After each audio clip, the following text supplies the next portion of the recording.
Good evening, it is Friday. And time for another Wearded Beirdos podcast. As a warning to those with zero sense of humor, or are otherwise, little bitches, please stop listening now. Dr. Chadder, and the bearded techie, will most certainly cross lines of moral decency that are well beyond the average shit and fart joke you may be used to. The show is unscripted, and in the moment, so, who knows what will fall out of their dirty little mouths. That being stated, please give them a thumbs up, subscribe, and feel free to chime in on the conversation with a comment. Additionally, you may join their mailing list at weirdedbeirdos.com and be automatically entered in future contests and free giveaways. If you are willing to call in, send a text to 530 YouTube with your name and topic, and we may give you a call. And now, without further ado, ladies and gentlemen, the funniest duo in their personal universe, the Wearded Beirdos.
What up? Hurry up, Jenny. Dang. Sorry. She had to take a shit, so we're ready to wait on her.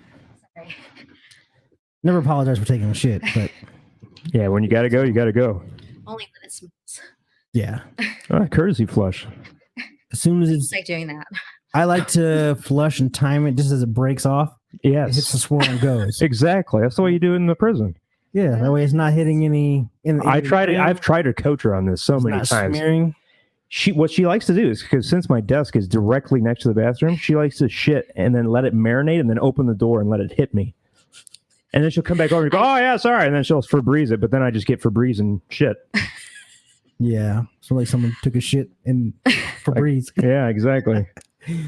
Yeah, that's I do fine. So I'll pleasure. take the blame for the there's a button on my laptop that I've never hit before, and apparently it mutes all the microphones when you hit it. So I thought it was going to mute my laptop internal microphone. I mean, it did. Yeah, it worked in a sense. And then, of course, as soon as Jenny got up to go poop, that's when he discovered it, and then she had to rush back. Yep. So she She didn't even wipe. It's probably I don't even want to know what her jeans I didn't look even like. hear her. I sucked it back in. Oh god, I figured. that takes skill though. What I do is just wrap toilet paper around it and just fold it up into my underwear. It's like a little meatloaf. Yeah, kind of. But mummified. And then when it's done, I just break it off and then away I go. And you just ride off on your skateboard like Bart Simpson with a butterfinger. That's it. Gone. All right, can you hear us now, Justin? Yeah. We lost our one viewer. Oh, we got 3 viewers. Yeah. Good. And a like on Facebook. Thanks for that. I love the likes. Appreciate it. I wish Facebook had a thumbs down. I don't like their, like, you click on it and it gives you like an emoticon, like, oh, this makes me angry. Right. This makes me sad. No, I want the fucking thumbs down button like YouTube. Yeah. And I don't care. Like, that's why I say on my YouTube videos, give it a thumbs up or a thumbs down. I don't care because it's still an interaction and it's all about the interactions. You still get the same amount of like attention from the YouTube algorithm if you have a lot of thumbs down or a lot of thumbs up. It doesn't matter. It's because it's still an interaction. I haven't done a YouTube video since COVID, but it's really hard to say, yeah, if you don't like me as a chiropractor, just go ahead and give me a thumbs down. I don't care. Because your video's like, yeah, I don't give a fuck. Give me a thumbs down. Yeah, I mean, but yeah, because you can't say like, well, if you don't like my chiropractic technique, go ahead and shit on it. Because then that makes you look stupid. Tell your fucking friends I'm stupid. Come on back. Show them. See, me, like, I can add like, you know, I have creative liberties. And it's like, if you don't like my video, if you don't like the way I did it, that's fine. Thumbs down it. I don't care. Right. Because, you know, I say that hoping that people will thumbs down it because that's still goading them into an interaction, which boosts me in the algorithm. That'll drive me insane. Like my favorite people that I follow, and I'll see a thumbs down. Like, who the fuck doesn't like this? I'm assuming they're just coming in to be assholes. I'm like, there's no way you don't like this. Why did you come here in the first place if you didn't like it? Because I'm assuming you're subscribed, because I like to be first on a lot of the people I follow. Just as soon as I get a notification, I'm there, I'm typing in first. 98% of my views are from non-subscribers. Wow. Yeah, same. A lot. That's weird. Yeah. Like, why bother? I mean, I appreciate. Why sub if you're not going to come back? Yeah. I mean, I appreciate it. It definitely boosts my confidence. But I remember when I first started the YouTube channel, I was so fucking sensitive to like everything that would happen on it. Like every comment, every thumbs down. I would sit there and like agonize, like, what am I doing wrong? Like, it's good. What's, you know, like, and at the time, it was good for the skills I had. Because I was just, I was just learning cameras. I was just learning video editing. So, but I would agonize over the comments. But after a while, it's kind of like after you start getting hundreds and hundreds of comments, it's kind of like, fuck them. Yes, people don't comment on mine. Rarely do they comment. Well, yeah, because like a lot of people also don't ask. A lot of people bitch, but I'm doing like tech stuff, so I like people want to ask questions and they have problems with the way. Like I did one video that's like a walkthrough. And like I had so many comments like, turn the fucking music down. We can't hear you talk. So many comments. And I like pinned it. I was like, I understand. There's nothing I could do about it now. And I acknowledge that the music was too loud. I wish they would have a feature where you could do that in the editing process of YouTube. Like they should split the channels and allow you. They call it YouTube Studio, which you really have no control. The editor over anything. Is so basic. It's designed only to let you maybe blur someone's face out or to snip something out of the end or the middle or the beginning. Oh, and there was a blurry feature. Yeah, it's new. Yeah. Okay. It doesn't work. It doesn't work perfectly, but it works. I think I used it to blur like my old Instagram on some of my videos because I put my old Instagram tag on there, and then I changed it. So I was like, it's not. What did you used to be? Don't touch me there. Bearded Lord. Oh, that's what. Okay. Yeah, and then I went over to bearded photography. Yeah, and then I changed it so many times. I don't even maintain it anymore because I haven't been out taking pictures at all. Yeah, it's a pain in the ass to have more than one. I put some effort into. I got up to almost 3,000 followers on Instagram, and then I just got exhausted. I'm like, fuck that. I'm down to 1,800 now. Just like, man, like I've been holding steady at that for quite a while. But again, they don't really interact. Like they don't care about me. We have the same 20 friends.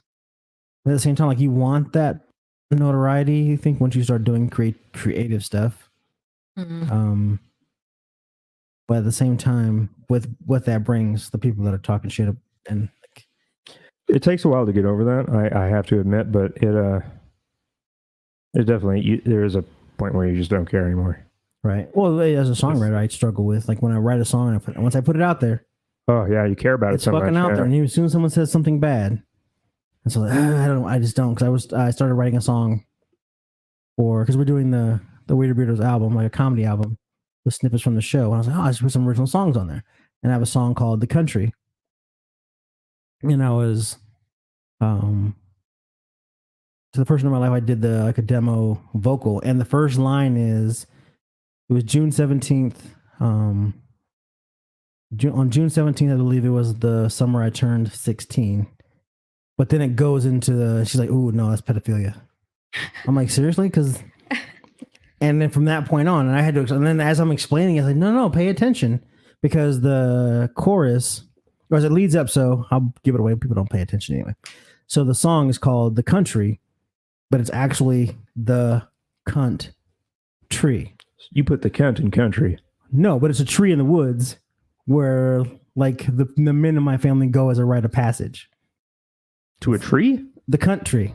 Oh, okay. The country. Oh, okay. Yeah, and so it's country. It starts off my summer I turned 16. My dad said, I got something to show you. We'll go off and into the trees, and then so the chorus is, "In the country." I had no idea where you were taking where a boy becomes a man. It's still weird. Where you spread your seed as free as you can be. But your dad took you there. Gets a tan. Yeah, but he at the end of the first verse, the dad looks at me, awkwardly, pulls down his pants, and said, "You can go after me." And it's, oh God! And then the chorus comes in, and she's like, "No." As soon as she was good with it until she got to the point where the dad pulled his pants down and had sex with a tree in front of the sun. And she said, because I was 16, it became pedophilia. But then I was like, 18 is kind of old to be going to the woods with your dad and having sex with the country. Yeah.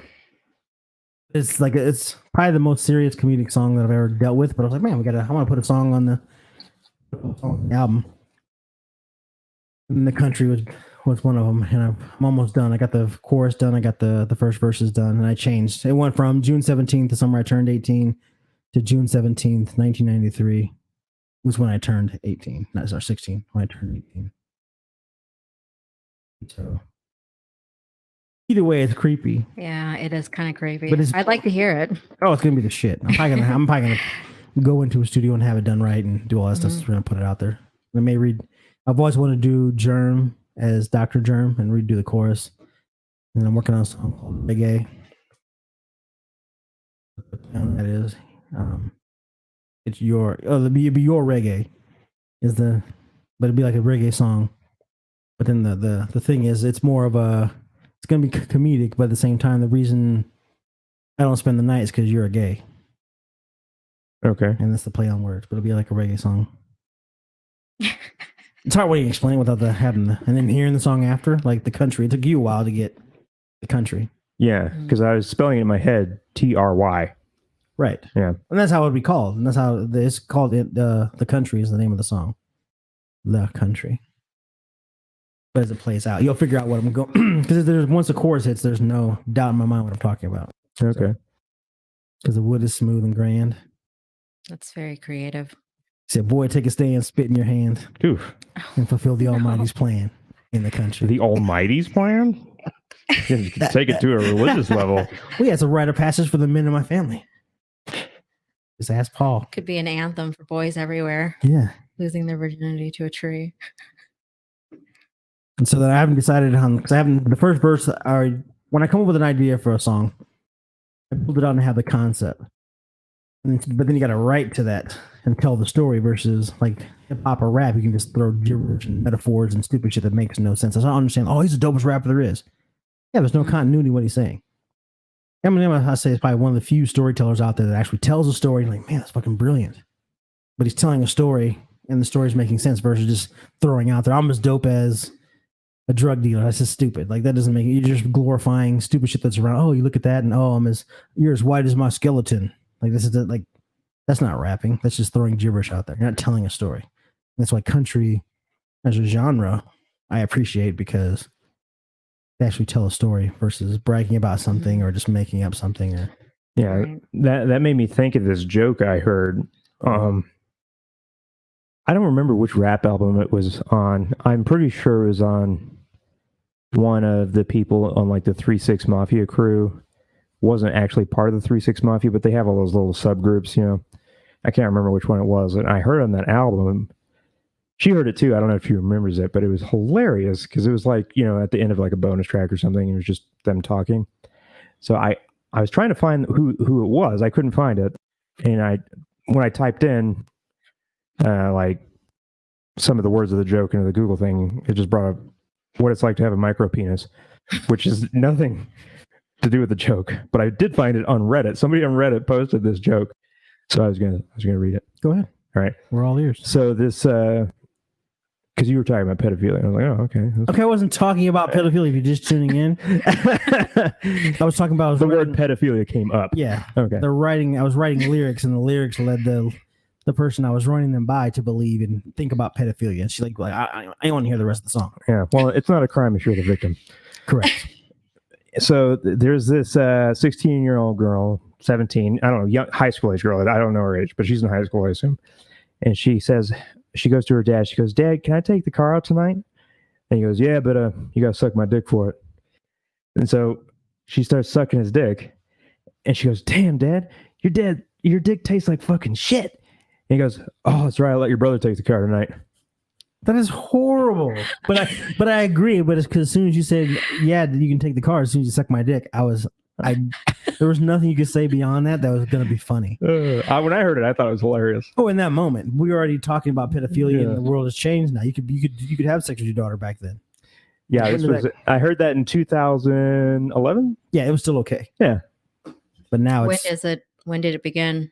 Yeah, I mean this Reddit post is even 7 years ago. Right around Jeffrey Epstein getting busted. Wow. In his documentary, I'm thinking that's when it kind of came to light. Here's another one here. Crazy. So a guy wants to take his wife out fishing, and he said if she refused, she would have to make it up for him by giving him either anal or oral. So she chose oral. And after a couple minutes, she looks up at her husband and says, honey, you taste like shit. And he goes, yeah, the dog didn't want to go either. It's not as bad as pedophilia, but now we're into bestiality, which has never been okay either since the biblical days. Yeah, but you know, right? But a lonely night's a lonely night, right? So, yeah. And if you get a sheep right up against the edge of a cliff, he'll push back. Yeah. Oh my god! So you hope. Yeah, I mean, unless he's like just so sick of it, he's just like, fuck it, I'm going out. And jumps off the not anymore. Yeah. Imagine how you would feel. I'm like, damn. The rejection. Oh my god, you're already like broken down to a point where you don't even sex with a sheep. Yeah, you're like, at least you can't say no. And then the sheep commits suicide to get away from you, and it's just like, damn. Give you the finger on the way down. Yeah. So you're just like, whew, I gotta rethink my life. Yeah. And you probably become a Scientologist or something. Or if you had a dog that was allergic to peanut butter, how would that make you feel? Oh shit! It just goes into anaphylactic shock. Like, oh my god! And you got to explain that to the vet. Yeah. What were you doing? I was using peanut butter as shaving cream on my balls, and the dog just came over and started licking it. I didn't want him to do it. You couldn't just say, I gave a bite of my You couldn't just say, I gave my dog a bite of my sandwich. You got to take it to the world. I was using peanut butter flavored shaving cream. Well, the best way to get away with a lie is to stick as close to the truth as possible. So, okay, depending on the lie. But I was eating a peanut butter sandwich and I gave my dog some. But as soon as you enter a vet's office and I think as soon as you mention peanut butter, oh, they already know. doesn't matter what you say. Yeah, You're fucking whether you did that or not. Yep. I wonder if you can get in trouble for that. I mean, Like, it's if your they word against the suspect. dog. Hey, Mike, we got another peanut butter guy. They have you arrested and they come and swab you. Yeah, they probably would. They probably would come and fucking Animal give you control comes. they probably and then they probably take your dog. I need you to bend over and do a PB&J test. Oh my god! I'm just gonna swab you. Stop clenching. But I guess they could swab the dog's mouth for your DNA. Yeah, that's very true. If you came, but if you go into an anaphylactic shock, you're not unless you're really into that. Oh, I don't know. Probably not gonna bust I'm nuts. sure- Oh yeah, seize out, baby. Oh. But he's around his mouth. He's going to have some of your tissue, I'm assuming. I don't know how deep he's going. God, I don't know. If there's anybody that's into bestiality or anything like that, if you could just Call us at 530 YouTube and tell us your deepest, darkest fantasies. Yeah. We would love to play that on the show. Oh, yeah. I keep forgetting. I wanted to put that on there. Come on, come on, come on, come on. Come on, come on, come on, come on. Nothing like a little Elvis Presley. Oh, we were talking about Elvis Presley last night. yeah, what was that about? I was talking about like an Elvis Presley song, and you're like, and I was like, he did it's a remix, and you're like, he put out a remix. Like, is it, he just dropped it? Yeah, and I was like, no, somebody else remixed it. And then I was like, yeah, like Elvis Presley's up in the booth, like, come on, come on, come on, come on, remix. You just get, and so you went out and bought it? Did I? You got to go buy the new Elvis? No, Elvis we heard album? it on the radio, didn't we? No, I just started singing it in the car because that whole come on, come on, come on, come on got stuck in my head. Does he do that during sex? No, To start randomly singing? no, never. Do you? No, but I don't go around. He does it all the time. He just walk in the house and just start singing. I'm like, why? And he'll do it at random times. He'll just break into song. Because he's immature. It's not a maturity thing. It's just like when I get a song stuck in my head, I have to like vocalize it sometimes just to get it out. I agree. It feels good. That doesn't There's a always time- work, though. There's a time and a place. Anytime, anywhere. Okay. Like Yeah. when you're pushing up a prolapse. Come on, come on, come on, come on. But punch it real good. Yeah, you're like, hey, can you guys be quiet? I'm trying to get a soundboard going here. I need to get some of these Foley effects. It's like that rubber bands. Yeah. Oh. What sucks you're not doing that now? Because that'd be cool definitely be a viral video. I want to, that's what I want to do. Is And a like, lawsuit. we need to That start, too. But we need to start making hip hop songs just using like Foley sounds. we can blur to YouTube. We can blur her face out. Well, that's nice. Did you see that I put your name as Violet's ex in the No. food chat?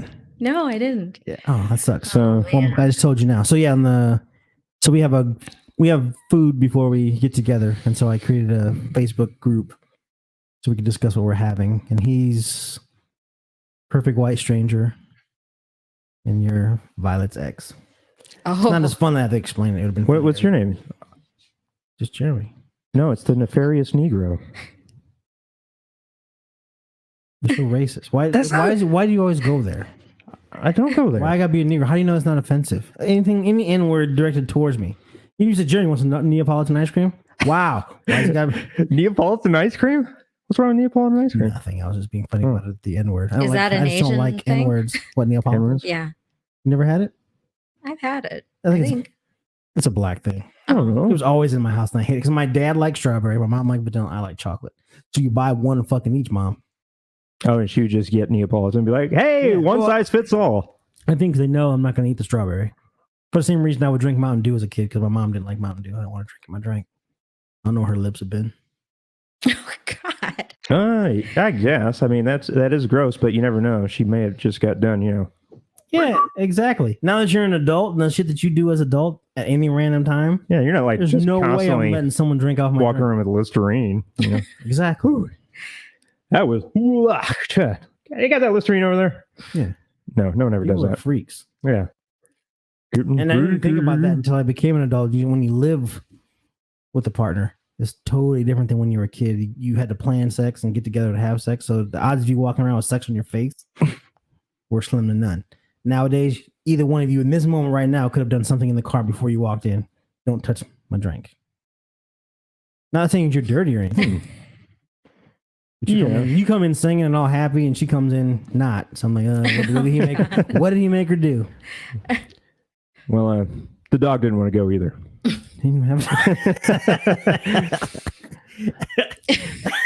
We have a dog. I was gonna say That's the neighbor's dog. yeah.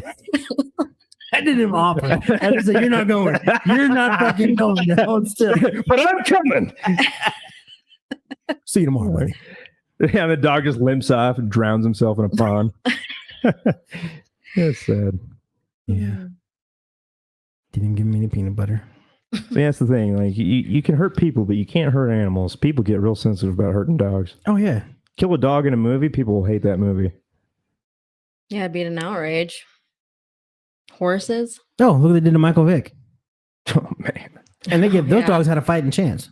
Literally. And he's still they ruined his career. Like he's nothing. Yeah, that's crazy. But Aaron like all the Hernandez got things, more like love. as a massively wealthy pro athlete, like he was number one in the league, like at that time. Like he was at the peak of his career. Why the fuck would you do it at your own house? You got this extremely illegal dogfighting ring, and you're having people bring their pit bulls over. You think they're not going to talk about like where they were at, whose house they're at? Yo, I was just at Michael Vick's house fighting dogs. That's going to spread like wildfire. Yeah. Dumb. That's just like when Allen Iverson got busted with guns. Why? What does Allen Iverson need fucking guns for? Or did he get? And then he was beating his wife and he had a gun or something. But you pay somebody to do that. Exactly. But it's one of those things and if MC Hammer taught us anything is fuck those people. Because when the money's gone, they're gone too. Oh yeah, he went bankrupt like paying his crew. Yeah. Yeah. If I make it, we all make it. No, fuck that. I mean, you could throw me a bone. Yeah. With one thing to maybe buy like a projects and let all your friends live there. Something like that. But don't put them on salary and all that stuff. And it's like you see what's the thing with Michael Jackson's Neverland? Like he had a full staff at all times, even when he wasn't there. Yeah, he started losing all that money too. Yeah. Like he went bankrupt. It was him, yeah. And I think at the end he ended up going back to the bank or something like that. So he didn't actually own the house after he died. Did you watch that bio, like A&E bio movie of Michael Jackson? I don't know. So like, yeah, I don't know if it was A&E, but there was, made for TV movie about Michael Jackson's career. Like after he died? Yeah. And they had like the most well-known like Michael Jackson lookalike play him. It was like a white guy? Yeah. So I heard about it, but I didn't know it actually came to light. But it's just interesting, like the way they depict him. It's just like he went to like a Christmas store like late at night, and he had his like people call the Christmas store owner to like come open it up for him, like at like 2:00 in the morning, so he could go Christmas shopping. But then he didn't have the money, and he had to write him like a check, which he didn't have like the money for or something, for like all like a $50,000 worth of presents or some shit. And didn't have the money. Yeah, his guy was telling him on the phone, he was like, we don't have that much in the bank. Can't. He's like, it'll be fine. That's crazy. So yeah, when he died, he only had like $750,000 in the bank or something like that, which is mind blowing. That's all you have. Yeah, I mean, but like, I think his album sales probably fizzled out. I mean, starting in the mid '90s, because everything he did after that, no one talked about it. Yeah, but residuals. Because I think it was. Yeah, but the deals he made like back in the 70s and the 80s, he was probably getting fucking taken advantage of by the record company. He probably got a shitty deal. But he owned all the publishing to the Beatles. Yeah, but who's buying Beatles now? Nobody. Dude. Like they're really constantly. Still? Yeah, a certain like the Eagles. Because Thriller was still making sales. The reason because Thriller and the Eagles' greatest hits would go back and forth periodically as the number one selling album of all time. Because I know, like back in the day, like when you would get signed and you were relatively, not huge yet, a record company would be like, all right, this is the deal we're going to do. They'll write up a contract and we're like, we're going to give you a flat fee now and we'll pay you for your tour. And that would be like it. And they wouldn't see any more money after that. Right. But when you tour, that's all you. Yeah. So I think, but he's also the Guinness Book of World Records for the most to give away to charity. Wow. So it was there. Plus his endorsements. I mean, Pepsi was probably a ridiculous deal. I guess pretty much the only thing he endorsed. But Yeah, it caught his hair on fire. plus, yeah, that too. But I'm pretty sure, I want to say like he almost got close to $1 billion for his last album. Or the history greatest hits album. That was the album with Scream on it. I think he got close to like $1 billion check for that. But again, the money was being hemorrhaged by the fact that he had a full-time staff when he wasn't even at his house, taking care of all the animals and stuff. And don't quote me on stuff like that. This is hearsay, but at the same time, who knows what's the truth anymore? And see, when you're that wealthy, like, I don't know. He wasn't doing any type of financial planning. I mean, if you wanted to live like long term and maintain your wealth that could be passed down for generations, you would have hired a financial planner. You would have talked about what your spending was like and where you should stop. Not. You spend. would think so, but Yeah. he He had a fucking gigantic compound with multiple homes, an amusement park. Yeah. It's insane the amount of property he owned, and that was out in California, right? Yeah. Where that would have to be so expensive. So I can't even imagine. Yeah. And it's one of those. How do you stop being that individual? Yeah, it probably became like an addiction, just like bigger, better, faster, stronger. I want more. Because you got to think we do things because we have hopes and dreams. Mm-hmm. We win the lottery. You're going to buy the house you always wanted. You're going to buy the car you always wanted to drive. You're going to do whatever you want to do for the first couple months, and then what? As soon as you take away all those dreams, who are you at that point? I was reading something that said that like people who win the lottery, a lot of them don't really live a long time for very long after that, and they lose their money really fast because they all end up on drugs. Yeah. There's no school to go to learn how to be a millionaire. Mm-hmm. So what do you do? Like I said, you go, holy shit, I got $1 million to go. Red Lobster for everybody. Yeah.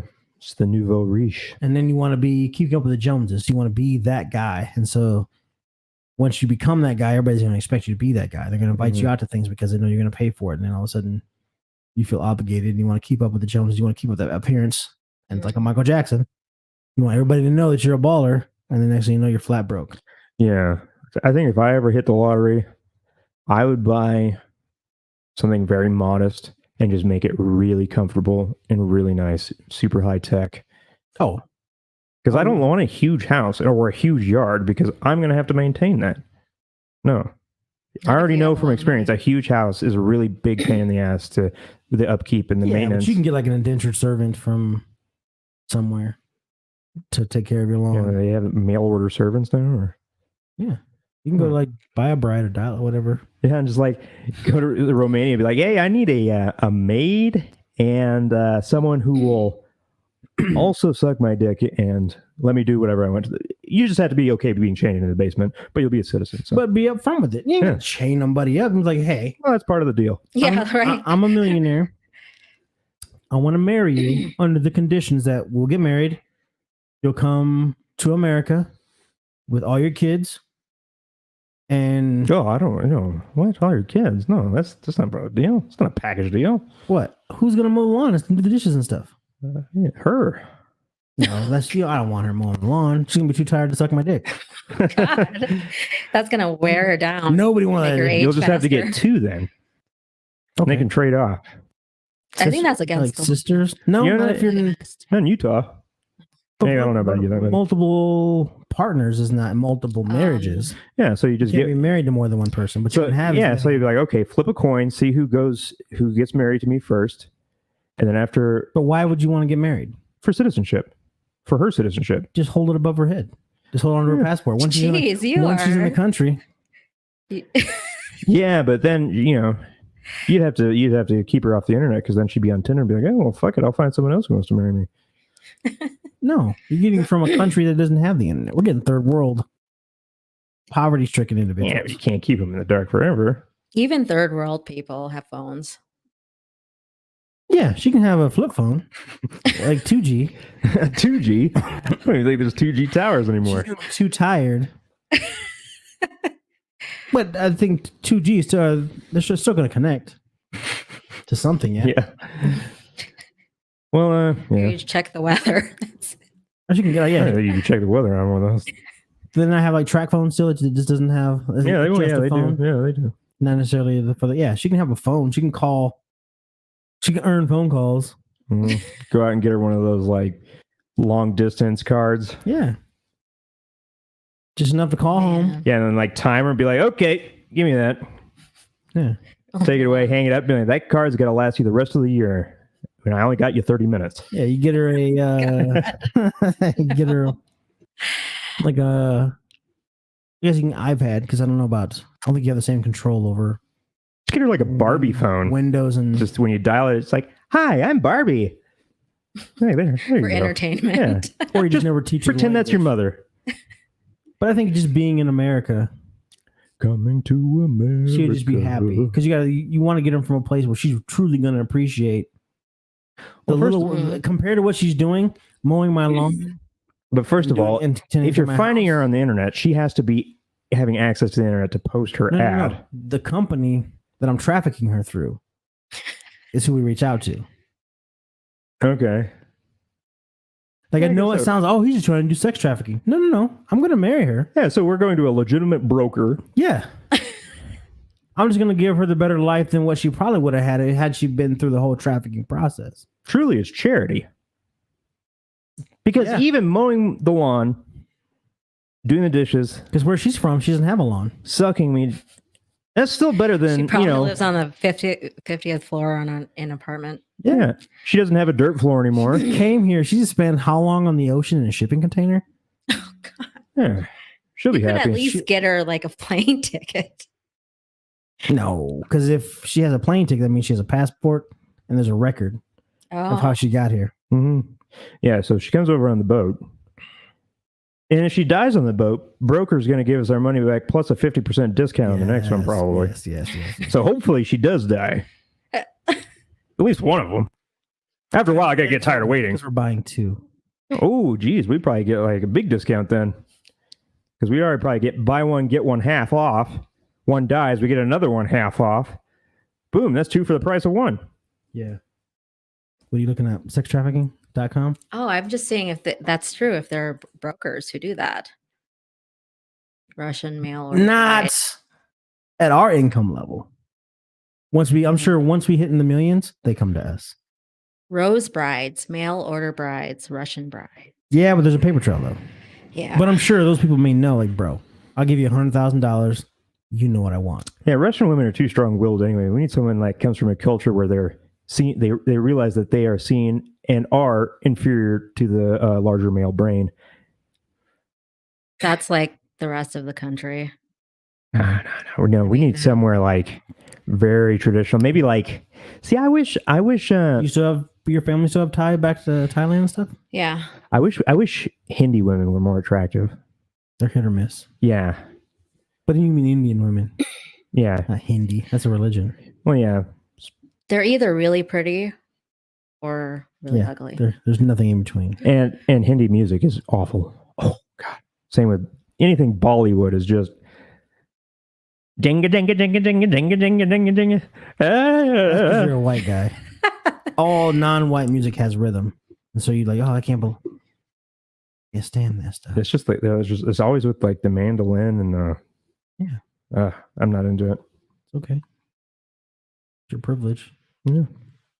So I have the right to not like it. So I was watching, not to change the subject, but it popped in my head when we were talking about our sex trafficking die. I watched a episode of the first 48. That's my go-to now that Live PD is off the air. And there's a guy. Oh, so I just want to touch on that. You're black and you are a fan of Live PD. I'm just asking. How is that? I'm just asking. If you ever not watched the show, I know. I wasn't into it for a while, but then I was like, man. But I like to sit and criticize. Yeah. I don't watch it because, get the motherfucker. I'm like, man, kick him harder. What the fuck is he doing? Yeah. So I remember I saw. It's enlightening. And if anybody if anybody has a copy, by the first and second episode of Cops, I remember there was a guy, white dude, wearing blue jeans, no shirt on, was handcuffed behind his back. And the cops said, "You're going to jail." He said, "No, I'm not." And he started whooping the shit out of these cops with just his feet. And then took off running, was like leaping over fences and all this. And eventually they caught up to him. I was like, holy shit. That was the one and only time that I ever saw someone on, like a victim or a perpetrator, take advantage of the police. And never saw it again. I've never been able to find it on the internet. It was like one of the first second episode. I'm like, holy shit, that was awesome. That's what makes me want to try PCP. And so with Live PD, I'm hoping at some point I'm gonna see some crazy shit like that. I saw one guy on Cops. He was like, and I think they filmed it or they edited it and put it out on purpose because the guy was trying to get in the house. He was giving them the runaround, and there was two cops coming in. They're the last two to enter the house. It was like a trailer, and then one turns, the other's like, we should just tase him for being so difficult. and then as he's saying it, he looks over and makes dead eyes with the camera and realizes he fucked up. And then he went in the house. I was like, holy shit. Like, you don't, that's how you got big balls. You don't give a fuck who's filming.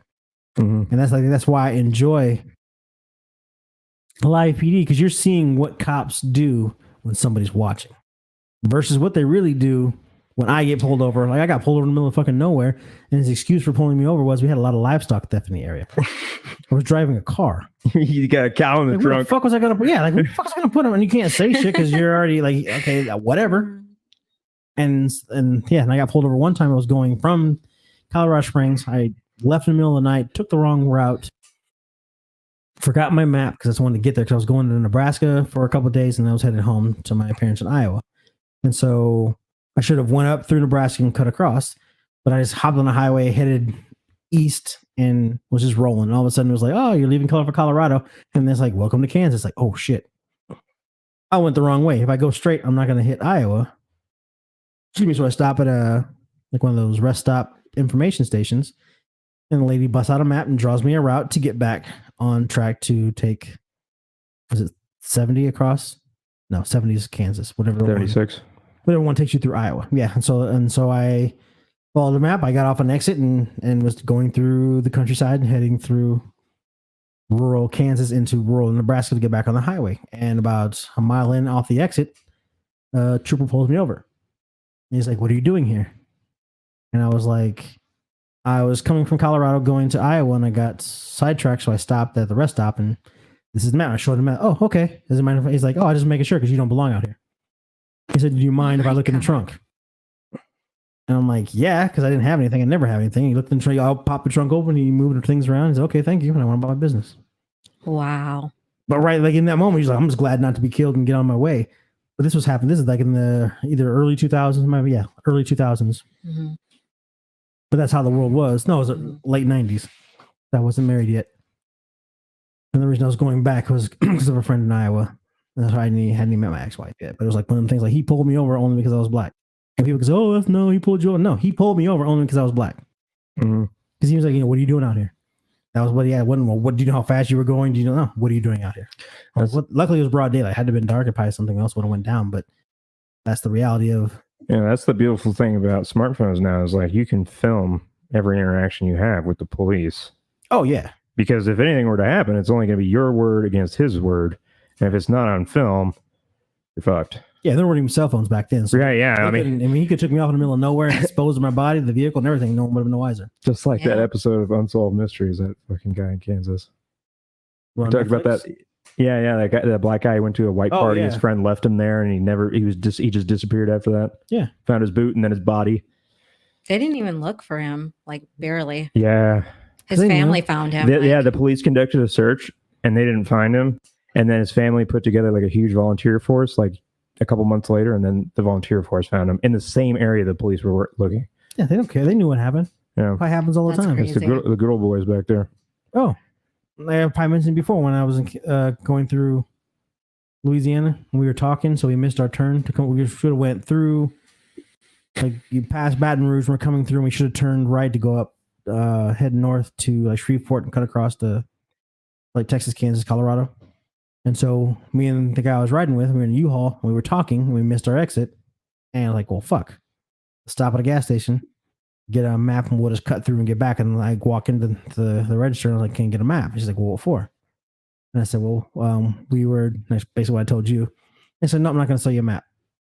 I'm like, what? She said, no, I'm not going to sell you a map because if you get lost, then we'll find you or your stuff. I was like, thank you for the information. Turned her ass back around and went back up. But it was like in that moment, I was like, wow, she was, in her mind, she was saving my life. And the fact that I believed her. What state was this? Louisiana. They said if you get lost, they won't find you or your stuff. Yeah, she said it was straight face. I'm not, and she refused to sell me the map. He said, because if you get lost, they won't find you or your stuff. I'm like, I appreciate it. And I turned around, told the dude the story. We turned around, took her ass back up, went to up the highway, and Jesus. I was like, wow, the fact that, thank you. But at the same time, it's like, how do you know this? Yeah, to me, it also sounds like she could be like, I want this fucking black guy out of my store. I'm just going to say It could something be to like scare the shit out of him. How about this? Or she could have just sold me the fucking map. Yeah. I mean, she could have made a sale, but she refused to make money Mhm. to save my life, which I appreciate. She probably wanted a little bit. Yeah, maybe. Like, oh, he'll be nice. He'll break me off a little bit in the back of the U-Haul. Then I'll sell him a map. Clearly, you need a GPS to avoid these interactions. Well, that didn't exist back then. Right, yeah. Good thing they That's- do There was that. no Yeah. cell phones either. But that's what she understood. Like, wow, like, that must happen a lot. So we don't know what happens in the real world. And like, I'm privy to some information that happens here, but it's like one of those things like, oh, why is that not news? Because yeah, we're terrified the fuck out of people. I mean, we're not prepared to handle that really happens. But anyway, so I was watching the first 48, and this guy, a lady had been murdered. They found her stabbed, and she was like a prostitute type thing. But then they traced her back to a guy she dated off and on or whatever. Going to his house, finally looking through the window, there's blood trails all over. Finally get in, see the guy he had cut his finger. He's like, "What happened? I just cut myself with a knife." Blah blah. But there was no blood going out of the house, or it was like a second story. There was no blood going anywhere else. Come to find out that he took her to the roof. He wrapped her up in a sheet, took her to the roof, and then threw her off the roof into his truck, and then drove her off and dumped her body. Suave. Yeah, had he cleaned up the Wow. blood and had he not confessed, because as soon as he confessed, the guy was like, Everybody confesses on that show. he's like, had he not confessed, we had nothing on him. He'd have walked out of here free and clear. Wow. Because it was his blood on the floor, and he had a cut on his finger. He's like, yeah, I cut my finger, and yeah, I hadn't seen her since Friday. She had died on Saturday, but he's like, he had said he'd seen her, but the day before, and all this stuff, like everything he was saying was right. He was an older guy. I think he was just didn't care. Clearly, these people want to go to jail. Yeah, like he was probably better off. But it was my thought process during that. I was like, man, because we talk about kill kits. People think about the kill kit, but no one ever thinks about the cleanup kit. Mhm. You should always, and now we need to box up one and sell it as a just in case kit. Mhm. Because the things you don't think about would be a step by step guide. Because had he cleaned the blood off the floor, they never would have came in the house. But as soon as the guy, because the window was broke, like on the porch or something like that, and he stuck it in with his flashlight on his phone and was looking around his apartment and saw droplets of blood. And he's like, "Get out of there, pull back!" And went and got a warrant, and they came in and searched into some mob the place and searched it. Had he cleaned that up, he got away. So we can create a just in case kit, sell it on Amazon, and retire off that. We could do our own website that's geared just to those two things: kill kit, cleanup kit, and it wouldn't be illegal. I mean, I know if you get pulled over and you have gloves, rope, a saw, duct tape, and a fucking big knife or something, cops are gonna be like, "What do you need all this shit for?" And you'd be like, "Oh, well, I was gonna work on the car, and then I got to go hoist this boat later, and then I got to do like very little reason to have all those things together." So it does look suspicious, but it's not illegal to sell those things together. Right. Not So- illegal to have either, but you've already tipped them off. Yeah. That's how the guy got busted in the video that you had watched. And I ratted it. I'd ruined it for you. Right, yeah. I said he had died. Oh, But that's Or- how he got caught, because he had the shit in his trunk. And he had her phone. They were tracking her phone. Right. But how do you not have the other stuff? He Or no, her bank card. He had her ATM card, and he was driving through Texas, and he was pulling out money at every Right, but he ATM. still had the stuff in the trunk. Yeah. Having someone's ATM is not illegal. But it's obviously she was missing, but at the same time, you put two and two together, you're fucked. But I'm just saying, have a just in case kit in your house. Mhm. And just have like a suitcase or something like that. We can put in something very simple as far as a container goes. And then it has a step-by-step guide, like follow these steps, and we're gonna clean this up, because you're gonna forget about he hid the knife, but it didn't matter because they already saw the blood. So they're gonna go through everything in your house. So you gotta have a kit to get rid of the clues that lead up to you getting a warrant issued to look through your house. Yeah. So we'll have the Wearded Beirdos just in case kit. Yeah, we'll we have could- songs by Jenny to play in the background. We could, have a 5 gallon Step one, 5 gallon bucket with rope, duct tape, flashlight, bleach, bleach, the ski mask. you need a mask, because if you do it right, you can probably put the body in that 5 gallon bucket. But if you need Luminol. Luminol. Yeah. So you have some of that in there. And just like certain things, but also step-by-step guide, like pay attention. Did you do this? Did you do this? And ask all these questions. Yeah. Gloves. I think a mask would be handy just because sometimes there may be a witness that you don't spot. Like, if you're in a park and then all of a sudden there's a jogger doing his 3 a.m. run because he works, crazy hours or something. And then he sees like you, it's good to have a mask on. That'd be more suspicious. Yeah, but it's more of it's just in case you accidentally killed Jenny. Now you're in your house like, fuck. I'm talking about the kill kit. I'm talking about the kill kit. You're doing kill kits. Yeah. Okay. I'm talking about like the just in case kit. Kill kit, they're not gonna listen to us on that because we're not murderers and we don't know what it really goes into a kill kit. But we can use common sense in a just in case kit. Because if you accidentally kill somebody, what do you do first? It's right off the bat. What would you do first? Exactly. You get your just in case kit and it'll be right there, step by step guide. We can even do have a secret link to a YouTube video. QR code. So you killed somebody. Welcome. This is what you do first. Yeah, that's genius. Show them, Steve, and then we have a like Jenny all wrapped up in plastic. You'll be alive, of course, but we'll use you as the just in case kit. Cool. Some of that like 6 mil fucking painter's plastic, a roll of that. Yeah, that'd be good. You can have that in the garage next to your paint and stuff like that. So it wouldn't be the Wisers, but you want some kind of a guide. Yeah, we could get a bucket and then come up with like our own like fake paint company brand and put it on the side of the bucket so it looks like a legit paint bucket. Yeah. Yeah. That'd be good. Tiny. Now someone's going to steal our idea, of course, but I think it'd be that's a difficult idea, not only to steal, but to sell. I heard this idea from these guys. I think you're going to love it. What were they? Wearded Beirdos? Come on, guy. Consider the source. Yeah. Exactly. We are not scholarly. You can, if you start with just be some just in case kit. This has a gag gift. You can keep it under $20. It'd be like a good gag gift because you're like, oh man, you're gonna fuck around and kill your wife here, man. I got you the just in case kit. Here's some peanut butter to help calm you down later. But see, that's the thing is, I want it to be kind of enigmatic. So like, I want people to wonder if it's serious or not. The kit? Yeah. Is it like, I want them to see it and think, are they actually expecting people to use this after someone gets murdered? Or is this like a Spencer's gift shop gag? Which is why we don't put it in Spencer's. Because then that's why it's the Wearded Beirdos just in case kit. So it looks like a gag gift because it's Wearded Beirdos, but when you open it up, like, holy shit, this can actually get me out of things. Yeah. Yeah. I think our branding should be kind of minimal and kind of redesigned for like the paint brand. That works. Yeah. And then we're still on it, but it looks, because they sell like those Coke bottles that are like half full of Coke, but you can like turn it and then open it up and it's a secret compartment. Well, that's why we don't put, we'll be just in case, ... Just in case paint. Yeah. Oh. And in a paint bucket, a big like a 5-gallon. Yeah. That'd be a great way to meet serial killers. Yeah. Well, we don't necessarily need to. They're not the type of people like we want them that like to congregate. Yeah. Yeah. I mean, we could have a little blog, like a little forum. We could start a little forum on a blog and be like, hey, how did it work out? That's all we asked. How did it work? Oh, it went great, man. I did this. I did that. It was fucking fantastic. Oh, send us a video of your. Here's our start a discussion. There's like you get an entire forum dedicated to like, so this is what went wrong. So back in '76, I was following this girl on the highway. And I tried to grab her, but she had a kid in the car. So, but the kid would fit in the bucket. Anyway, go ahead. Yeah, you could stuff him in there. Yeah, with minimal chopping uppage, with minimum fucking, you could put it in there. Yeah. Well, that's if he was like 12. Is fucking correct? Because chop is fuck. What is chop? What is chopping? Just what's the? I don't think they have. I don't think they. No. Okay. It's just. What might be to chop? Yeah. Okay.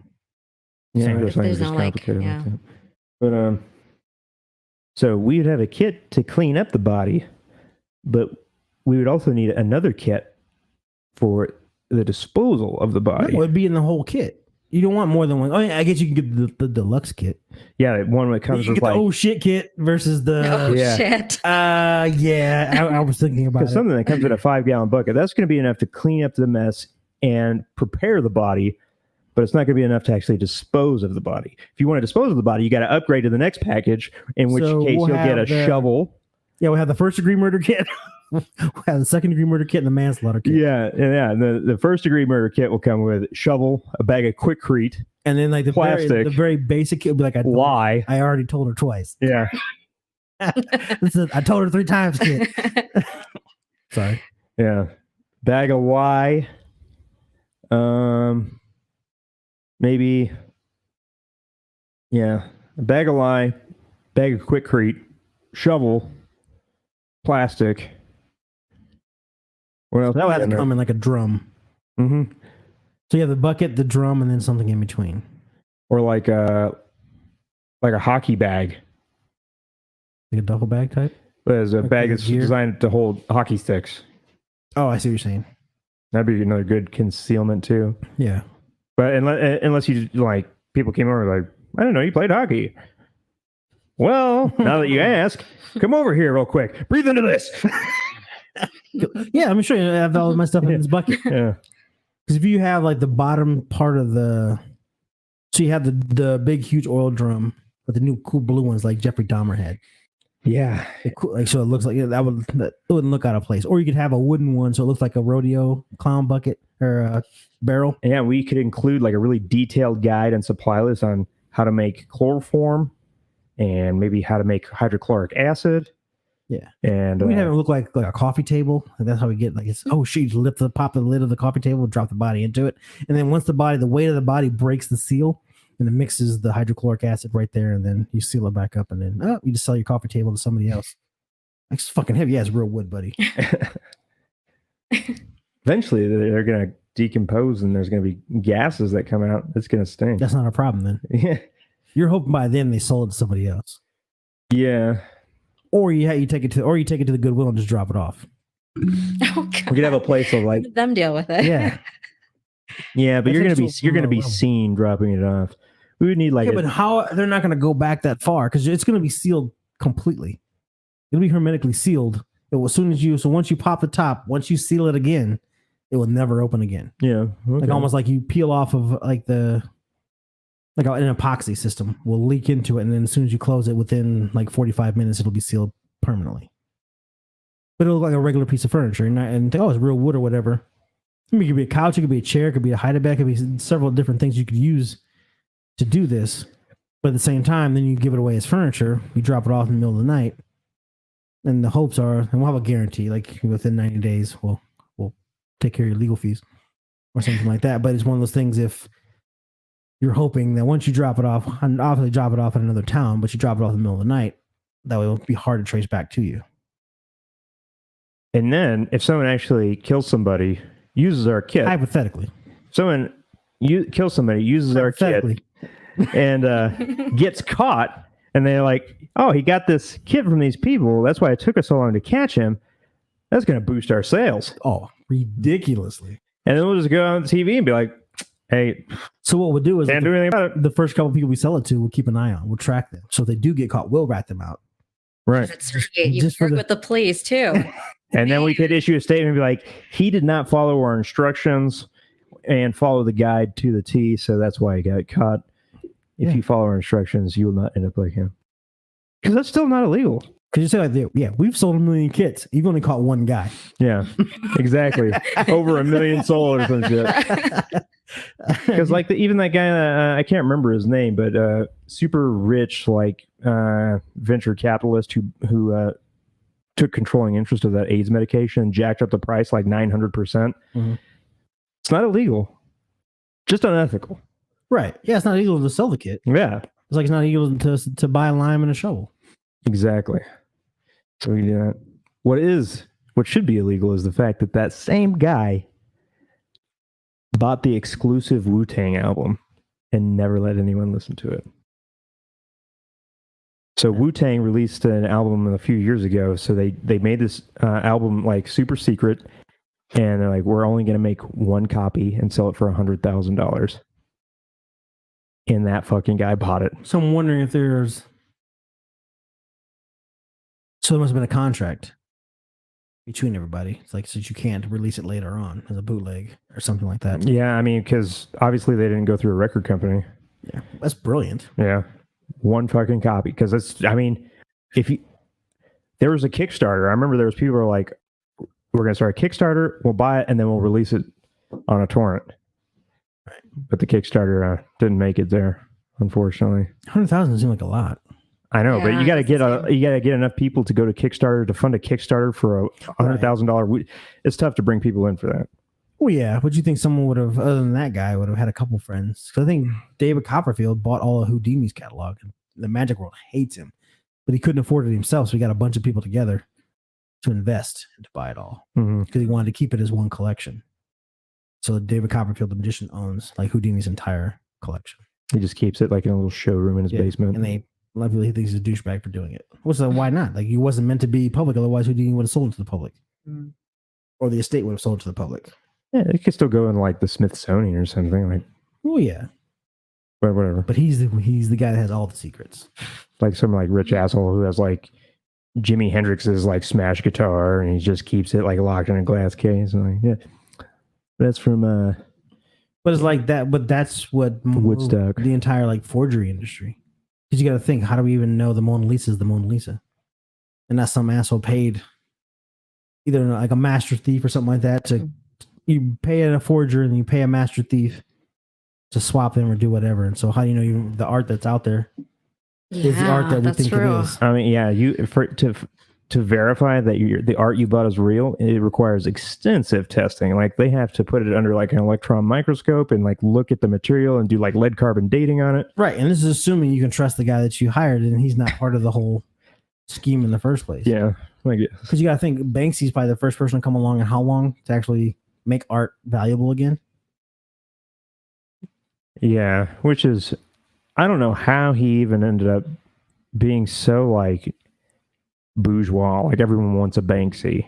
He's a street artist. I mean, it's not like he's doing anything that's extremely special. He just developed a style that was kind of unique, and he was making like political statements. And we're like, oh my God, he's an innovator. He's talking about real shit. Where is he from?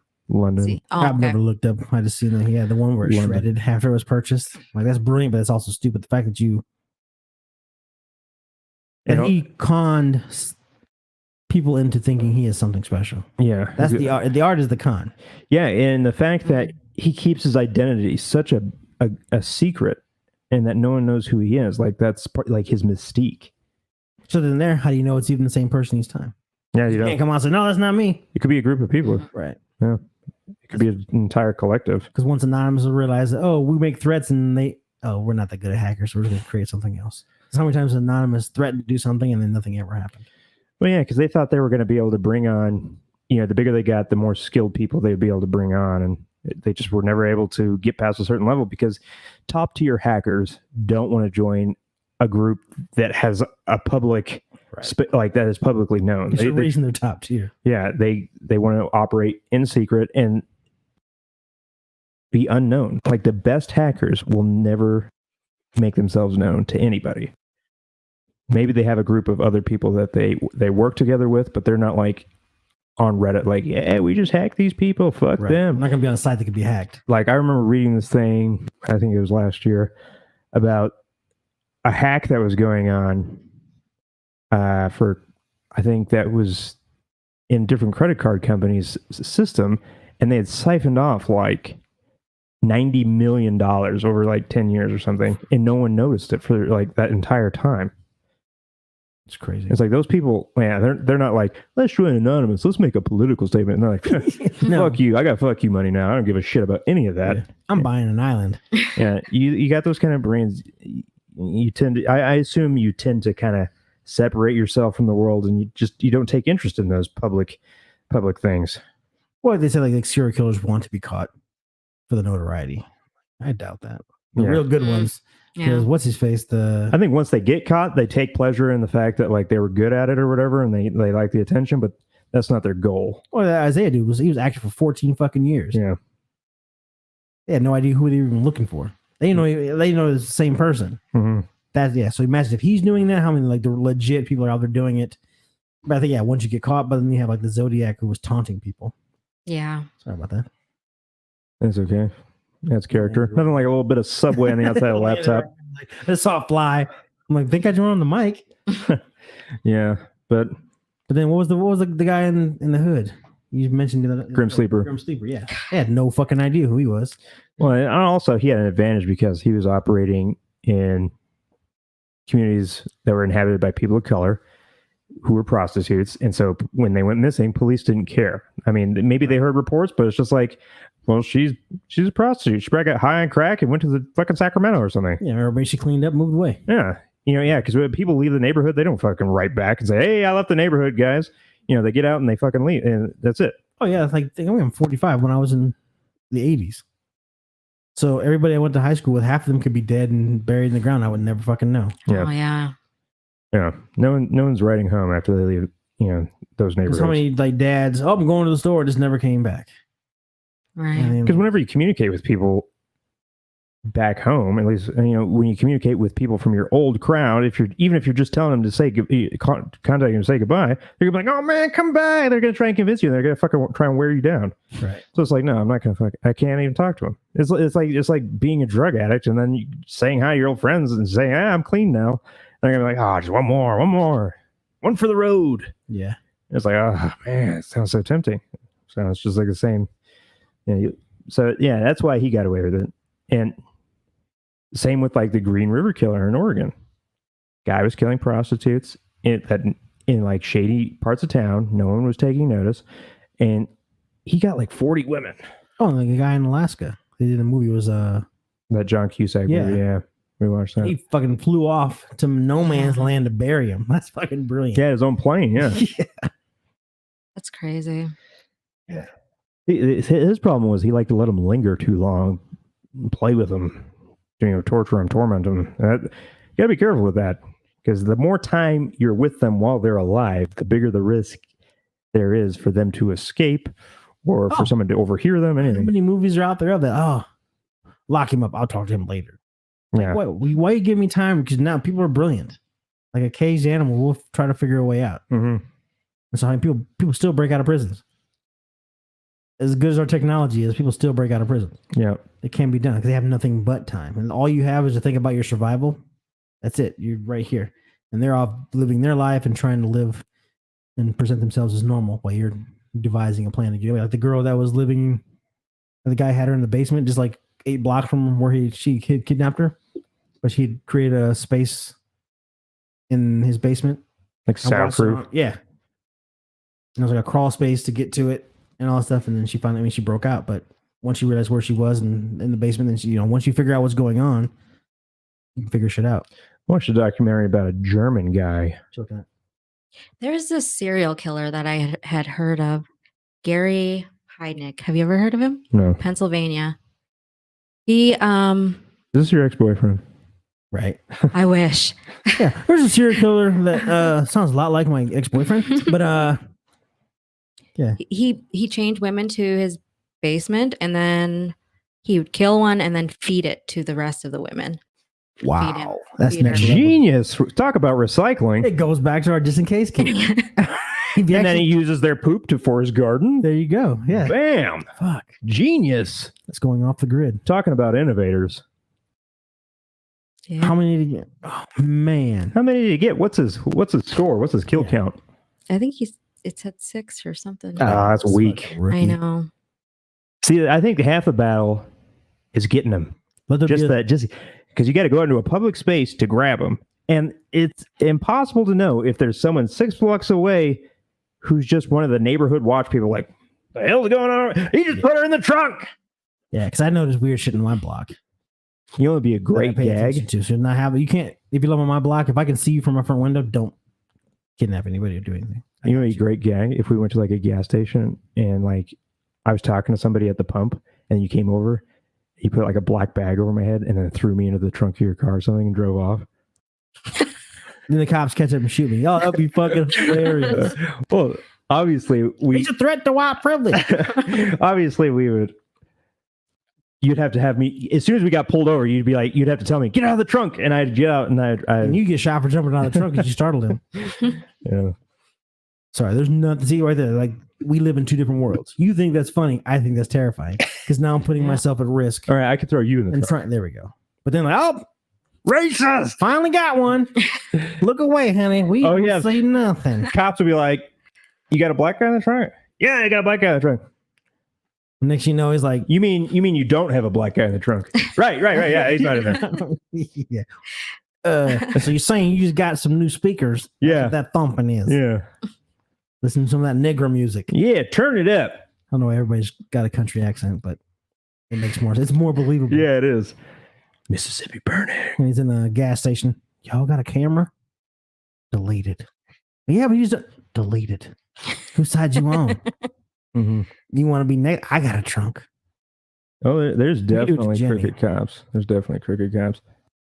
I was watching this documentary about this guy, this British criminal, and he put up a little camera in his house, and a British cop came in and sold him a gun.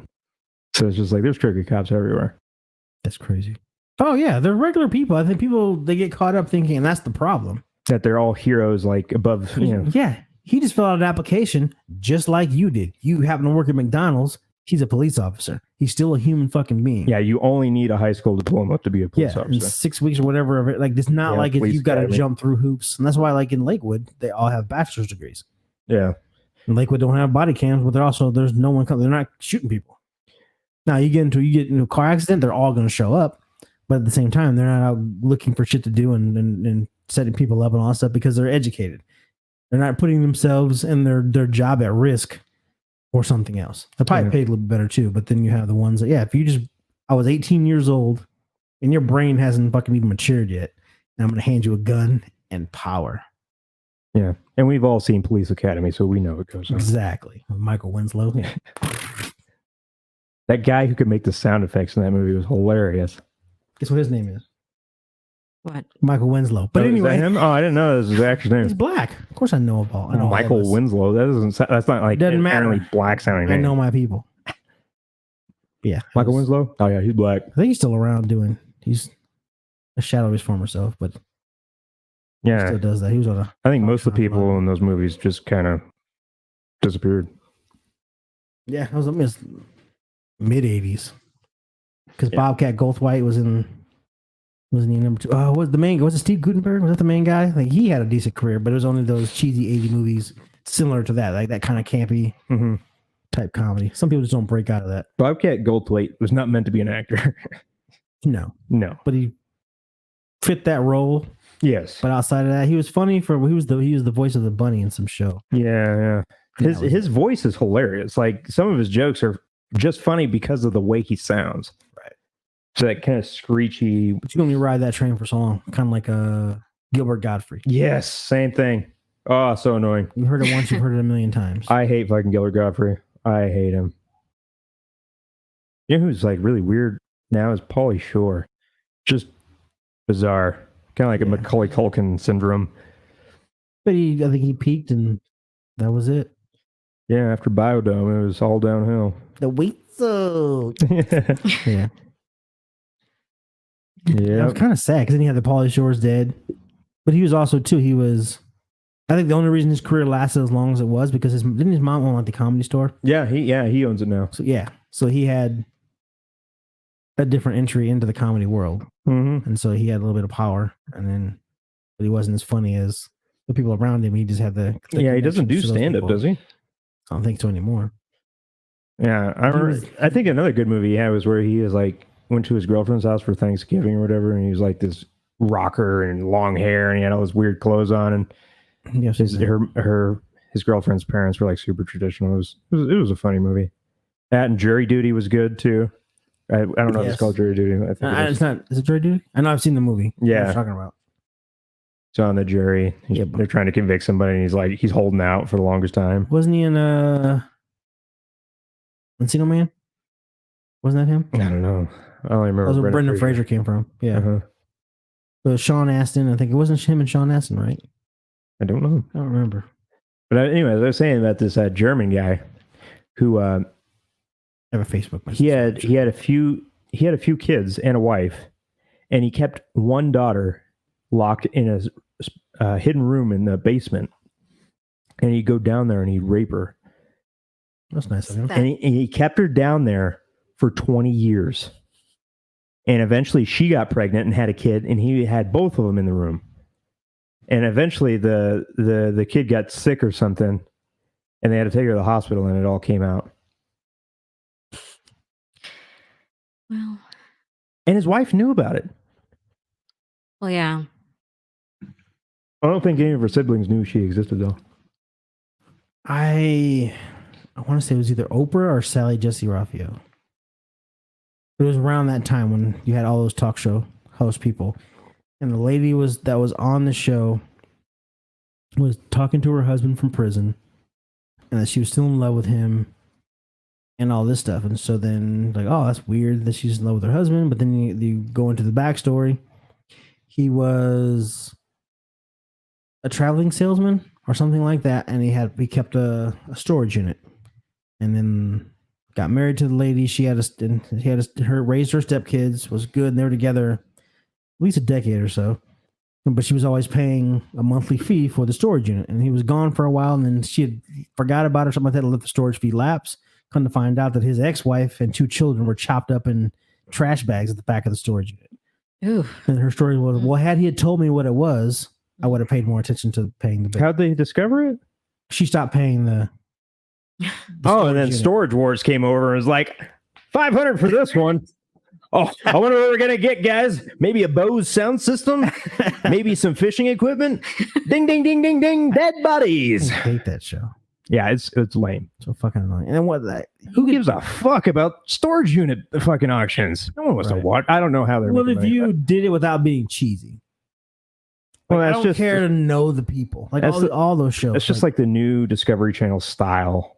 Like I don't the care to TLC. know the guy. Like, yeah. I think it's interesting because they have one now, the Amazon boxes. Those things are. I have always wanted to buy one because it's just like they have all those Amazon returns. They bundle them up into one bundle, and then they'll put a price on them. Like, yeah, we're not. They don't catalog what's in it, and then you just have to guess and be like, oh, Yeah, the YouTube channels are amazing because I don't get to know you.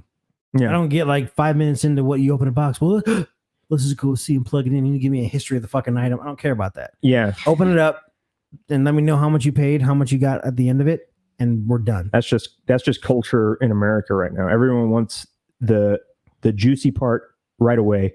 Fuck the lead up. Fuck the finish. I want the good stuff, and then I'm out. But that's the beauty of YouTube. Yeah. I can just get that if I want, or I can just Mhm. have that if I want. Same with like our interview. Some people like our interview. Some people like this. I think that's why network television is just I think is dipping for sure. Agreed.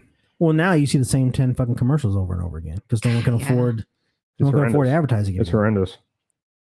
I hate watching television because of commercials and laugh tracks.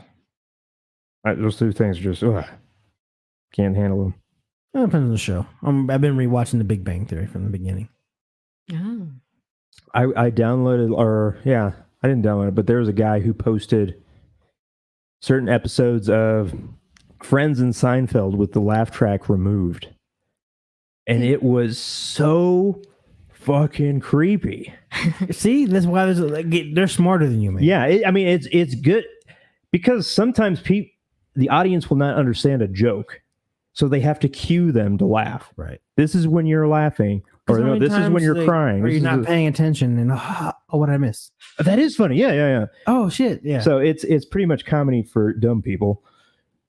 But yeah, it is like some of the jokes they tell are very subtle, and so without a laugh track, it may be tough to pick up on, and sometimes it just comes out like mean spirited. So they're like, damn.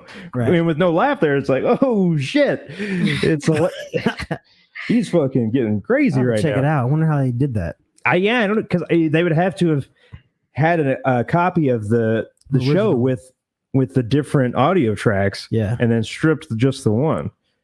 Because if you were just to go download Seinfeld, you couldn't remove just the laugh track. Do the reverse and see if anybody's doing that. Just do serious stuff and add laugh tracks. to Oh it. yeah, like do like that's a really serious show. Funny. Yeah, the That'd first be really 48. funny. Yeah, first 48. Yeah, put a laugh track. And then like Steve Madden, like, oh, here he goes. He's coming up the 49-yard line. And he's confessing. Ha! Yeah, the crowd. And then, oh. We should try the reverse of that. No. It probably exists now, but we're not looking. But it's no different than the guy that does the bad lip reading. I think it's just Yeah. Which is, God, the amount of time he has to put into like analyzing what they're saying and knowing what mouth movements are going to work. He has to be a linguist or something. Yeah, something. Or just on the spectrum. Or he's probably deaf. And he types stuff out for you. Or he found a deaf friend. And like, what do you think they're saying? Because you're reading lips. That'd be a good or way he to has do someone deaf in his life and he learned to read lips. Mm-hmm. Or something like that. Or maybe he's just hard of hearing. Because when I would mute them and like, man, where's he? And then like, fuck, I don't see that. And you play like, holy shit, like it matches up perfectly. Or maybe he's just like a silly guy who can like read lips and he's just like, that looks like they're saying this, and he just starts writing it down. Yeah, and just watches hours and hours and hours of all the sideline, like the NFL sideline footage he had to go through. Is just like, where are you finding all these, like all this footage of like just people talking on the 50-yard line? I tune out when because even I'm huge NBA. I don't watch basketball or football that much, but I love basketball. And they're like, oh, and they'll zoom in. Oh, so and so's been mic'd for the game, and they'll go to like, who cares about this stuff? And who's sitting around compiling that? Because I don't care what the fucking basketball players are saying to each other. It's probably just like DVRing, like all. I would go to the fucking Y and listen to people bitch. I want to watch you play. You're fucking millionaires. Shut up and dribble and entertain me, monkeys. Damn. And I'm racist. We got a message here. Want to become famous by what?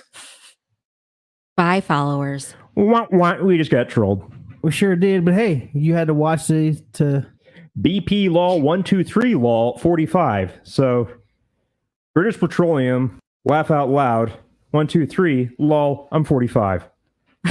Yeah, so if anybody wants to become famous, there you go. Big follow. What are primes? Primes and views on big follows. So like Twitch has like Prime, Twitch Prime. Oh. And if you're a Twitch Prime member, it's kind of like YouTube Premium or YouTube Red or whatever. Yeah, so I added my Prime account and it was saying, hey, you can subscribe to one person every month for free. Mm-hmm. You have to be monetized because to subscribe to somebody? How does that work? That's probably where that came from, but that came from Twitch. That's why we never got them before. What? The comment we just got. Does it say where it came from? Yeah, it came from Twitch. Okay. Yeah. All right, so those of you watching on Twitch, thanks for spamming us. Appreciate it. So that makes me think I was checking a bunch of my old emails, like emails I haven't checked in like a year, looking for that Newegg receipt. But this woman messaged me saying that they wanted to bring me on to their platform, and because they like will promote the video and play ads on it, and they were going to give me a $75 coupon. Which makes me think, like, I was reading that and it's like, how much are they gonna make? Yeah, because I was wondering, like, if you want me to come on so you can advertise my content and play ads on it, but you're going to give me a coupon, does that mean I have to pay you to play my video and then you're going to put an ad on it too? And then I'm not going to get paid from that? So that's what I was thinking, that they're just going to like promote it with ads, but I still have to pay for that service. They're going to give me a coupon. So I don't know. I was thinking about trying it, but I don't feel like I'm at a point where my channel is really big enough to take advantage of that type of service. You should never know. But yeah, when I was looking, I was watching something and I was like, you never take the first offer. Mm-hmm. Because yeah, she said me too. They're trying to get you and make a deal with you before you take off. And then once you take off, you're locked into a shitty ass, like we talking about Michael Jackson, those people, you're locked into something shitty. And you could have gotten so much more. And they're building, because now we're going to take we're going to give you $1 for every 1,000 we make. We're going to make you a lot of thousands. So by the time you make 1,000, they're making a shit ton of money, but you're still locked into that deal. Yeah, it's like the art of negotiation. That's what that Rick Ross, your masterclass. Yeah. So I also listened to his entire audiobook, which is really good too.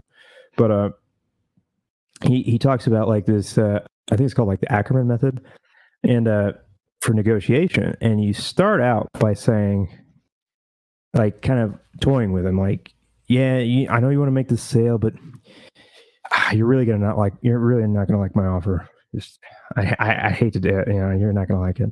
And you make them like, well, what is it? You make someone say, well, what's your offer? And then eventually you're like, you know, you're not gonna like it, but you know, here's what I could do. And then you offer them 30% of what you're prepared to pay. And then you kind of go back, and he comes back at you, and then you say, well, I don't know. You know, this is such a good price. And you tell him like, you get such a good price on this thing too. And I just can't. I can't either. Here's what I can do. I can. And you bump it up. You go up 20%, and then he can come back at you, and then you'd be like, ooh, I don't know. And then once you get to you just kind of do that a couple of times, and then once you get to your final price, you go and he tells you like, grab a piece of paper and start scribbling on it, like you're adding up your bank accounts and like you're doing all this math to, you know, like you're really squeezing every last penny. And you come out and you're like, this is my final, this is all I can do. I'm sorry. And then it's like a lot of times that works. Have you tried it? No, I think I tried it a little bit when I got my car, but it was like right after I'd gotten out, and it was right after I listened to the audiobook. So like I hadn't really, I tried practicing, like, you know. But you got a pretty good deal in your car anyway. I remember. Yeah, I tried to tell him like, I was like, yeah, that's a good price, but I didn't do it well. And the fact that my grandma was with me undermined me, because he knew I was getting backed and he could probably milk me a little bit more. And he had a other guy. So the guy I bought it from owned the car, but he paid he was having one of his employees list it and do all the selling. And that fucked me too, because he wanted to give him money out of the sale. Gotcha. And he was going to want more money to facilitate that. And I was like, because he was at like 3,600. And I was like, what about, will you do 20? Because I tried to offer him like something kind of reasonable, which I shouldn't have done. Because like they say, you know, stick to the low one, then go back and forth, you know, offer really low first, then you can always go up. But I felt like I didn't want to offend him by giving him something like egregiously low. That's how I felt at the time. So I was like, yeah, what about 2,800? No, I can't do that. And eventually he's like, I'll do 3,300. And I was like, okay. And then that extra 300 was for his employee. So, which he paid him right in front of me, which was rude. Right. So moral of the story is leave the grammar. Which really got me, because as soon as he paid that guy, I had just told that guy that I would give him $20 to drive the car to my house. And I was like, this motherfucker just got $300. Plus He didn't 20. no, he's got my 20. And he burned some of your gas. Yeah. Because I didn't have my license at the time. Yeah. Her coming along, it would have just been better if she would have just gave me the money and I went. But she wanted to be a part of the process and talk to these people. And she felt like she could help somehow with the deal, but it ended up hurting. But I've tried with like a couple of graphics cards that people were putting online, and I was like, you know, I talked to him, I was like, because when you write it, he coaches you on how to write an email too. Because he says when you write an email to somebody about a business proposition, it's immediately going to be interpreted as negative. So you got to use a lot of like happy-go-lucky language in your email to counteract the fact that they're automatically going to have a negative perception. And hey, sweet tits! I was like, delicious. I was like, by the way, I'll gargle your balls. No. I was like, I was like, hello, I hope you have a great day today. You know, like that kind of stuff. I really like this graphics card. I think it's a great price, but I honestly can only really offer you this. And they said no, but he said that's a problem with like trying to negotiate over email, because they can just sit and wait and they can think it over. They don't have you there to hit them right away again. So that's why when I reply, I don't bullshit. Yeah. You're all serious. This is it. Here we are. Because you can't interpret what I'm saying. Because hey, how you doing? They might, hey, how you doing? Oh, this motherfucker's trying to buy something from me. Hey, how you doing? You know how I'm fucking doing. I need the money. That's why I'm on fucking Craigslist. Well, it softens them up for the fact that I'm going to try and offer them way less than what they want. I didn't get it because there was a lot of people at that time. This was right when the 3080 launched. And I read an article that said, right now you can find tons of 2080 Ti's on Craigslist for $400 or $500, and that's a steal because they retail for like $1,500, which makes the new 3000 series even a better deal because of the new 7 nanometer architecture they have. They can get more chips per wafer, so the price went down with the new generation. So it's like half the price and even more power than last generation. Oh, I thought all I heard was food. Like chips and wafers. Oh, yeah. Okay, so That's two different types of food. Right. You can't just put chips and wafers. That's some white people shit. Would you like some chips and wafers? No chips, please. Yeah. Tea. So, but he posted it for like, he wanted like 700, and I was just thinking that's the same price as the new card, which is more powerful. I'm not going to pay that because then if I were to do that, and then all of a sudden the card's available, and then I'm asked out, right? Because then I'm not going to be able to sell the 2080 Ti for the same amount I paid for. So yeah, I always, if I want to buy something online, I'm like, can I come over and look at it? Oh yeah, I definitely need to see it working. I don't want to talk about it. Well, I'm hesitant because I thought you fucked me on that video card. And I already cut a hole in my computer to put it in there. And I told you because the power supply. So I put in. I had to buy a new power supply. I'm like, shit. I just got to Best Buy just in time to buy it before they close. Otherwise, I had to wait till the next day. Get home, put it in, set it all up, fire it up, and this motherfucker. Because I don't remember hearing that at his house. But this is why he fucking said. This is why I got such a good deal. I'm thinking, man, I got a decent deal. That'd be fucked up if I did sell it to you and like the fan was broken on it. Like, fuck. So I gotta unplug everything. This is all kind of shit. I got 3 monitors and all the shit that's on there is all plugged in. So like, fuck, I unplug it and then dig it out from where it's wedged into at, and I open it up and it's just the power supply cable was touching the fan just a bit. Yeah, that'll happen. Like, but it was enough. I would rattle and move and nothing changed. And then like, oh fuck. Yeah, I hated you for good 15 minutes of my life. Like, it's just like how little trust you have for me. Well, in the moment, and I wouldn't think that you would do that. Yeah, I get your logic told you there's something wrong with the card. Yeah, I understand that. Well, because that's the only thing that changed. Yeah. And I was mad that I had to buy a fucking power supply, but which we didn't know. That didn't even pop in my head that your 80-year-old Dell isn't going to have the correct connectors. I didn't think about that. That's just, which you should have called me because I had an extra power supply I could have given you for free. But I was the deadline of getting one from Best Buy. Had you not had one, I don't want to risk it. Right. Had you, if it had been early in the day, yeah, I would have called. But I was like, fuck. It's always good to have an extra lane around. But he hated you, so I was like, this yeah, because it's like, yeah, fuck, it's all fucked. I changed. Like I had my video card was like this, and I had to put that big ass fucking brick in there, and I was all proud of myself because I went and I took my angle grinder, cut a hole in there so I could put it in. So I fucked my case up and all this stuff, and then you just gave me this raggedy ass fucking video card. You know, Jenny's got a brand new one, and I got well, that I paid $400 for. That was a surprise to me. You only paid $200 for it. Oh yeah, that's right. I was helping you out. $200. You paid $250. It was a $420 card. I'm not used to buying all that. And it's like you didn't even need it. Neither did I. But I was like, well, fuck. That's okay because as soon as we get home, I'm going to take it out of your computer, put it into the server, and borrow it until I get my other computer working. Yeah. What? Wait. I'm borrowing your video card until I fix my computer. What's going to go into hers? Well, she does not playing games right now. Are you playing games right now? No. Okay. I have a graphics card in the server. It's just not as powerful. It's my old one? It's a 1060. It's still probably better than what you had. My original? It's like the one I gave you. Okay. But just with 3 gigs less memory. Okay, but why do you need that much in a video card? For the server? Yeah. It's for a Plex transcoding, so it can transcode the video files as it streams. Okay, that makes sense. Yeah, because like if I didn't have that and it was just trying to do software encoding, like because it'll be like Plex doesn't natively support .mkv containers. So it has to like remux them, which means there can be like an MP4 video file that's in an MKV container. Right. So to keep the video file the same but change the container is called remuxing, and I don't know if it does that or yeah, exactly.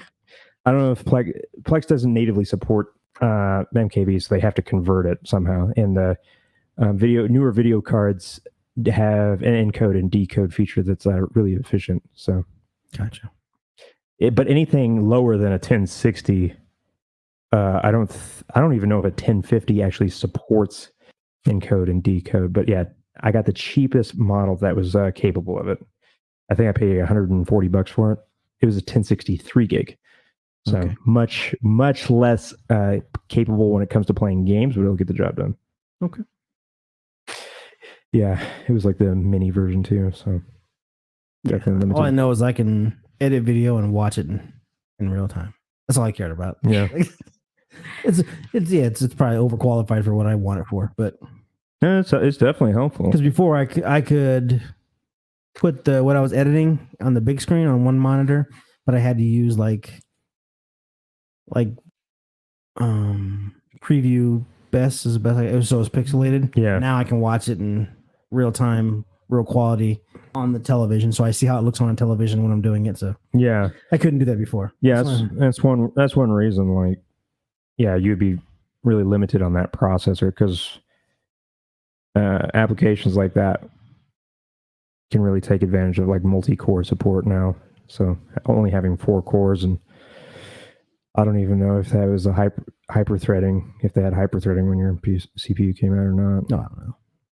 But for gaming though, it's still fine because most people are still running quad-core systems. Oh, I have no problem whatsoever. Yeah. I've never played games on it prior to with the video card, but I've never had an issue because when I first got it, I would play Warcraft, and on accident, I had 2 applications of Warcraft running. One I was playing, one was in the background, and I was also editing video at the same time with that system, and it was perfectly fine. Yeah, I think a lot of games are designed to take advantage of quad core because it's the most common, and it's going to make it the most. But the computer before that, I couldn't have more than one application open for anything without it fucking bogging it down. Yeah, I think I had an i3, and it was like a 2-core, no hyper-threading.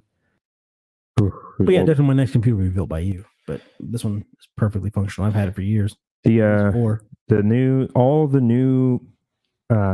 Core series processor, 10th gen going forward, will have hyper-threading. So I think even their like Pentiums will have hyper-threading now. So you can get an i3 with 4 cores that has hyper-threading on it right now, which is insane.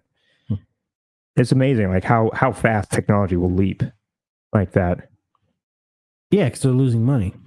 Yeah, AMD's going to take over because they're about to release their new Zen 3 5000 series stuff that's going to surpass them most likely in single core performance, which is where AMD has always struggled because they can't hit the same frequencies as Intel. They generally run at a slower speed, but they are better at multi-core, which is good for like production work, photo, video, that kind of stuff. But Intel has always reigned supreme in frequency, but that's about to change. And AMD does it cheaper. So that's the problem. Intel is just, they're too bougie. And what's funny is Jenny actually, what the fuck is he talking about? Yeah. But everybody is listening. Like, Nerding oh out. my God, that's why Jeremy hangs out with him. It's good that everybody needs a Steve. There it is. 1 to talk to police, and 2 to make sure your technology is up to snuff. Yeah. There's a couple black guys somewhere like, damn, we need a white guy, man. You need one of them. Yeah.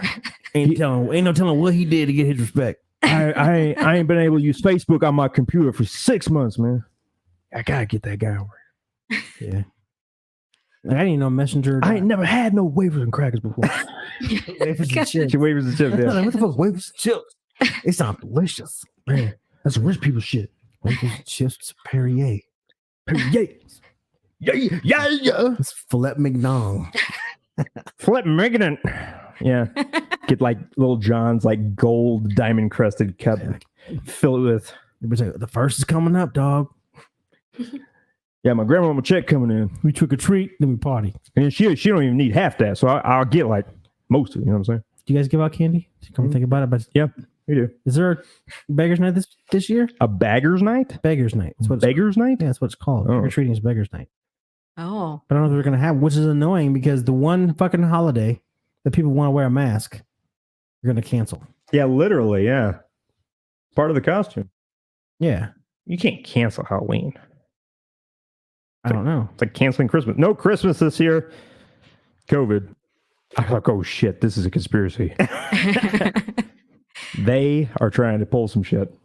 Be like, Well, no, I don't know. Like I haven't heard anything. They're not really pushing. There's candy at the store, not like they were. haven't heard anything on the news. I went to Walmart Because I was just wondering, like, what if in the hood. What if you have like, how are you going to protect against getting candy from someone who may be infected? You're going to have to disinfect all your candy. That's not feasible. Yeah, I'd rather have COVID than a razor blade. I bet there's not going to be many. That is such a myth. There's no razor blade hidden in a chocolate bar. That's It was a joke, I know. But when I was a kid, Yeah, I heard that story you could too. go to the But hospital. it's a lie. Yeah. When I was a kid, you go to the hospital and have your candy X-rayed. I'm like, we don't want you. We don't know if there's a razor blade in there, but we're gonna go ahead and give you some radiation poisoning in your candy. See, those are the same people who like hear stories about weed and they put out like a little ad campaign and they show like a guy dead on the floor and like he had too much marijuana. Yeah. That kind of, it's like, what? Do you even look into this stuff before you fucking put it out there? Or you're just like, oh my God, marijuana kills. Billy. What's this funny? Because I've only been technically high once. There's no way that my body could have accepted it anymore. You know, I couldn't imagine being higher than I was for a while. Like I had a friend who smoked pot like constantly, and at the time I wouldn't smoke pot because to me I don't really enjoy it. But he would smoke pot constantly. And I was like, he's like, yeah, you can't overdose on it. And I was like, I don't know about that. I was skeptical because it's just like, well, you can overdose on pretty much anything else. I mean, you could overdose on cigarettes. So I was like, this can't be fall asleep. This can't be true. Yeah. So I was before you got that high. I did some research and I found a paper that came out of university in California, I think, where they were trying to look into the same thing. How much THC would it take to kill something? So they're testing on rats, and they found that you couldn't ingest enough quickly enough by smoking it. But you could by eating. No, not even that. You had to get it. You would have to get, for it to kill you, you would have to have like a gallon intravenously fed into you within like 2 hours for it to actually hit a point to where you died. And even then, you're gonna start vomiting profusely. It's probably the most comfortable death, though. No, Yeah, the paranoia that would hit you. I've got a gallon of THC right here. I'm so high, and it's like this far down. You're a thimble into it, you know. I don't know. I don't see. Okay, I was never high for a long period of time, so I don't understand the paranoia. Except that I know that I don't want to be there ever again. Exactly. That's exactly what it's like. I don't understand because I've thought like, man, maybe I should try, take a step back and work my way into it. Not that I want to do drugs, but I had a bad experience the first time, and that's usually the universe saying, "Hey, don't do drugs. Your body's not designed for drugs." Yeah, I mean, but is it really something you want to like get in the habit of doing? No. Yeah, exactly. But when I was a kid, it was illegal. Right. But now it's legal. Yeah, I have shrooms. I haven't tried the shrooms yet. I haven't found the right time. But you've done DMT. I remember when Lee. Yeah, two totally different experiences though. when we went legal, I remember my grandma wanted to try it, and so I put a little bit in a one hitter, and she hit it, and that was it. I was like, "You want to hit it again?" She's like, "No." No, baby, I'm good. I was like, "You didn't even get any," because she like took it. She's like, I was like, "You didn't get anything. You got to suck it in." She wouldn't do it. And then she went right away and started cooking a bunch of like freezer food. And I was like, oh, maybe it did hit her. So, yeah, it's the only time I've ever seen her do anything like not that. having any and going to just a little bit. Yeah. Like that gummy, you probably had separate experience. You guys took them, right? Because I know you sent them home with you. Did you guys? They went through the laundry, so they weren't as good? Right, yeah. It was actually a Tide Pod, but no. Wow, Wade's not wanting that. Yeah, sorry. It was that's white privilege right there. Went through the wash. So yeah, let's throw weed out. It was in a baggie though. Yeah, I mean, it sealed. Yeah, they came out of the dryer and it was all mush inside the bag. So that's okay. I wasn't gonna try them anyway. Yeah. The only reason I had them was the peer pressure. Yeah, and you got to take into account like the fact that when weed was like around in your day, not even close to what it is now. Yeah, I was looking at like pictures of like High Times best strains in like the 80s, and it's just like, holy shit, that looks horrible. It literally looks like just like weeds. They would throw that out right now. Oh yeah, it would be trash. So like you could sit there like back in the the 70s, the 80s, you could roll up a bunch, you could smoke a whole joint and just barely be getting high and be like, hey, this is good. Today, if you go to a dispensary and you get one of their pre-rolls and you smoke that whole thing, you're going to be fucking on your way to the moon. It's not a good trip either. Yeah, I had a guy on the ride out of prison. I was with a guy who he said he used to like smoking weed up in Minnesota, and then he's like, but then I went to Colorado, and I was like, just thinking, oh yeah, he's probably used to dirt weed his whole life. Somebody growing it out, the back 40 of the farm. Yeah, because I went to Colorado. I hate it, dude. I hate weed. Yeah, he smoked like a joint. And he lost it. He couldn't handle it. He's like, yeah, I hate weed, man. Fuck it. Oh, okay. Well, yeah, because growing up, my parents smoked weed all the time. That's why we had the tray was under the couch. It was always there. My mom would roll pounds of weed at a time, and they would sell joints. And so that was my expectation. And then the people I hang out with that smoke weed on a regular have been smoking weed their whole life. So I'm thinking, wow, that's not the experience. That doesn't seem bad at all. Like Riker, when you hang out with him, he'll smoking out of 3 different things while you're having a conversation. I'm like, well, he's functional.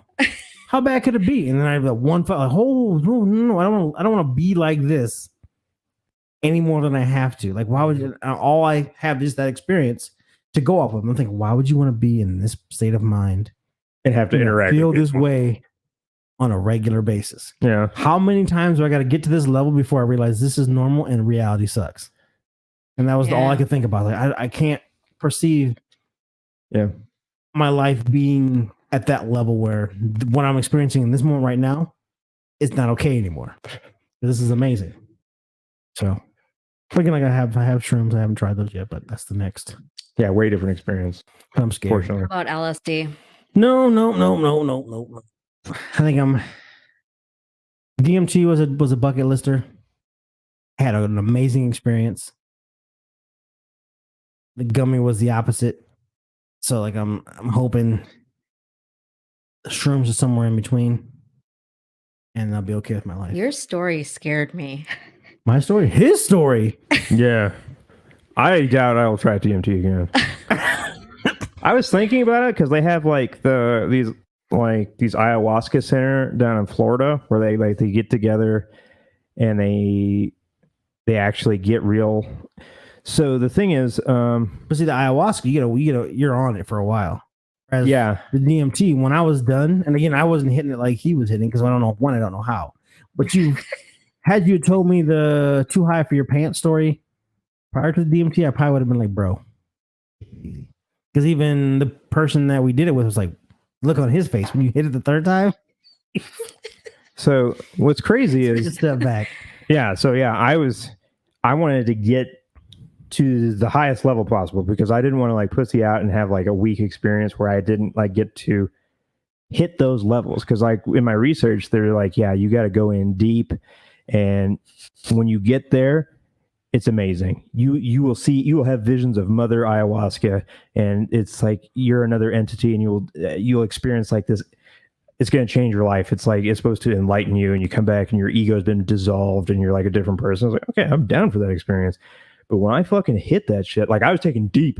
Oh yeah, hits, like out of this bong, yeah. And one of the problems was, it was like a bong he had kind of cleaned that had leftover wax in it from weed. So I'm taking these gigantic hits of DMT and weed at the same time. And I could taste it the second he fired it up. I was like, that's wax. I'm going to get high. Because even if it's just residual in there, it's still going to get you fucking high because it's potent shit. Right. And I was like, I've seen him press it. Okay. And then as soon as he's like, yeah, hit it. Keep going. And I was like, and then I looked at him and his face was like dark purple. And I could see like his body was covered in veins, like these dark purple veins. And I was like, oh shit, I got to lay down.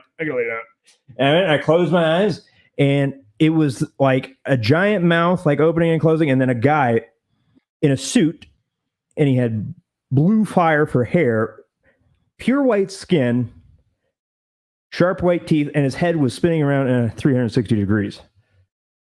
And I was like, okay, I got to open my eyes. And I closed them again, and it's the same thing. I was like, I'm just gonna keep them open. And I was like looking at you, and I was looking at them. You're like, I'm high as fuck. And I'm like, I'm fucked up. I was like, I only got 15 minutes to go. I'm fucked up. And it's funny because he kept sitting up and checking. Yeah, like I would check it, and I'd be like, oh shit, I'm not breathing. And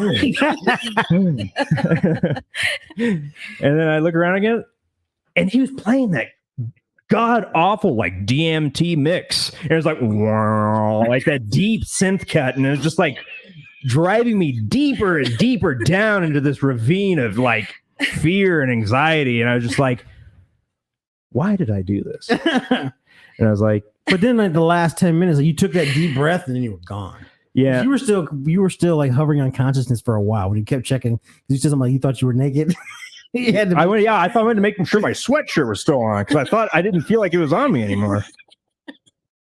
Just cracking up, so I'm sitting there. And he kept doing that. I was like, what is it? He's having a totally different experience.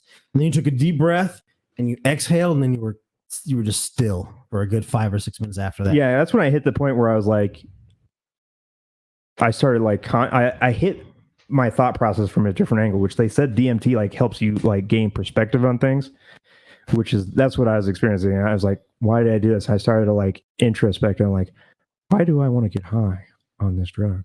I was like, what's going on in my life? And I was like, and that's when I kind of took my mind off the frightening hallucinations that I was having with my eyes closed. Right. Which, who knows? Maybe that's because I have like some deep-seated like childhood trauma that's coming up. Like, and I'm just like, okay, I'm not going to face that, but a letdown. Yeah. But I was like looking at these ayahuasca retreats. So actually, ayahuasca is not the thing that gets you high. There's a thing called the trichruna leaf, and they have to pulp it down, and then we have an enzyme in our stomach that will actually destroy the DMT before it can get to our brain. Right. The ayahuasca has a different enzyme that blocks that from happening and allows it to absorb into your system.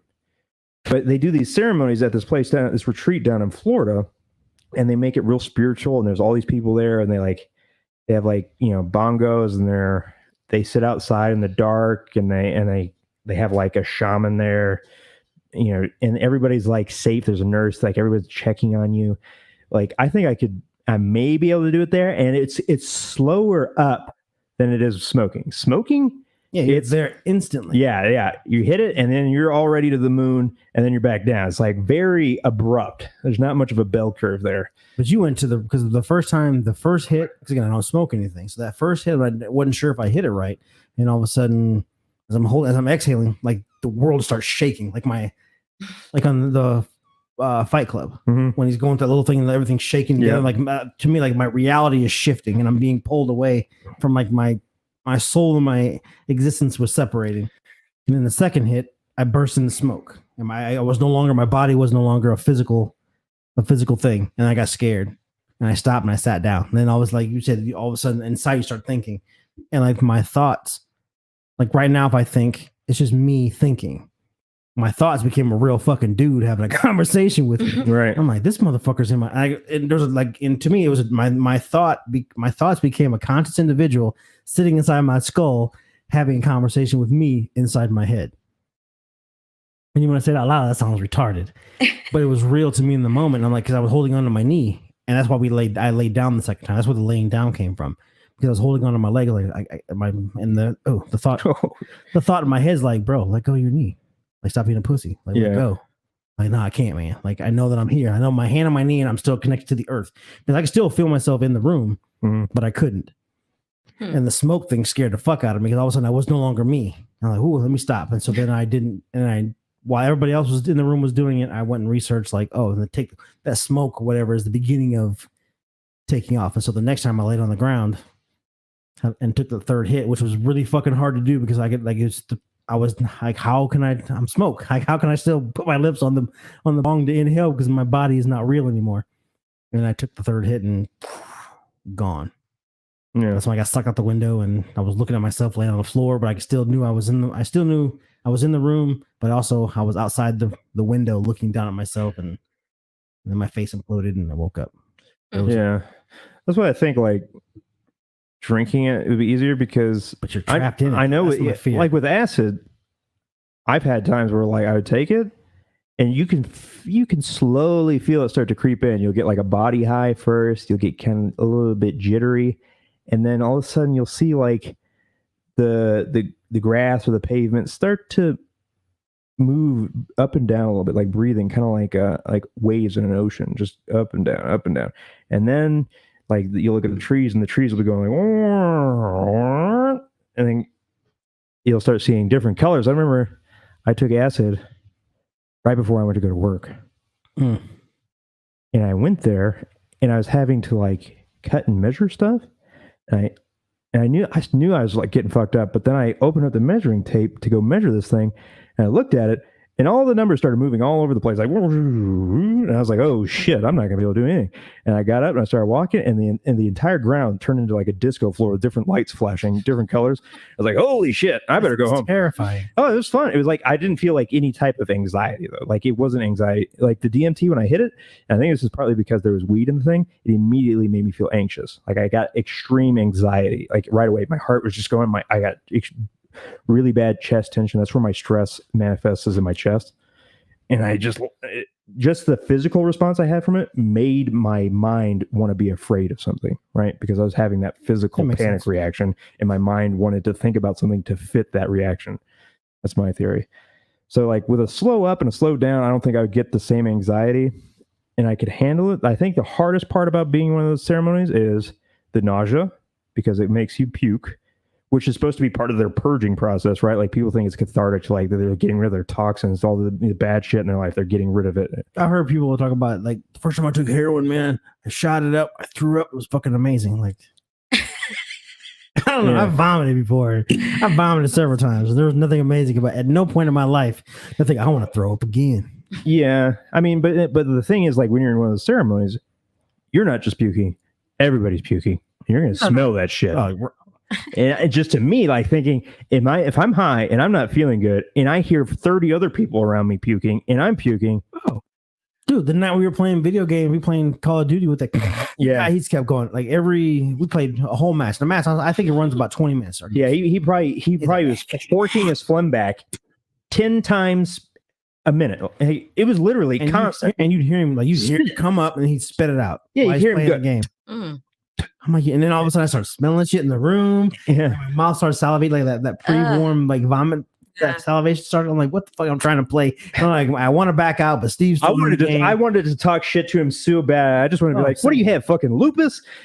Get the fuck out of here! Like, bro, you don't have a fucking. You're dead. You have a mute switch. Yeah, you didn't get it the first fucking. You didn't get it the first 4 times. You're not going to get it the third. He was dead for probably 5 or 10 minutes. But Steve was still alive. We're waiting for him to bring us back. Common courtesy needs to die. He's playing on fucking Xbox. If you're playing on an Xbox or something, most of the time you're gonna have a mute button right on the controller. Bleep. Or right here, on the cord of your mic. Yeah, mine's right by my. I know with some of the Xbox ones, like it connects to the controller, the mute button does. And it's just like he had no common courtesy at all. It was horrible. But so I'd be smelling all these people puking. I don't know how that would affect me. I don't know if I would feel like a sense of community, be like, yes, we're all in this together now. Come on, buddy. My turn, brother. But they showed some footage of like these people at the center, and they'd had one guy who apparently lied about his medical history or whatever. You're not supposed to do it if you have any type of like schizophrenia or bipolar or anything like that, or if you're on any type of medications like that, because DMT can interact with that stuff. Yeah, of course. So one guy lied about his stuff and his mental illness. He had a seizure and he died. It was complications surrounding the seizure, but the DMT didn't kill him. It was his predisposition to seizures in addition to the medication and the DMT. So they didn't get in trouble for that. And then, we're safe now. We hired a nurse. And so they didn't have footage of that. But while they were there, another woman that they had like interviewing with them and stuff and talking about her experience and how great it was. And this was like her 3rd time back. She starts like acting a little weird in her little spot. And it's like a big backyard is where they do this.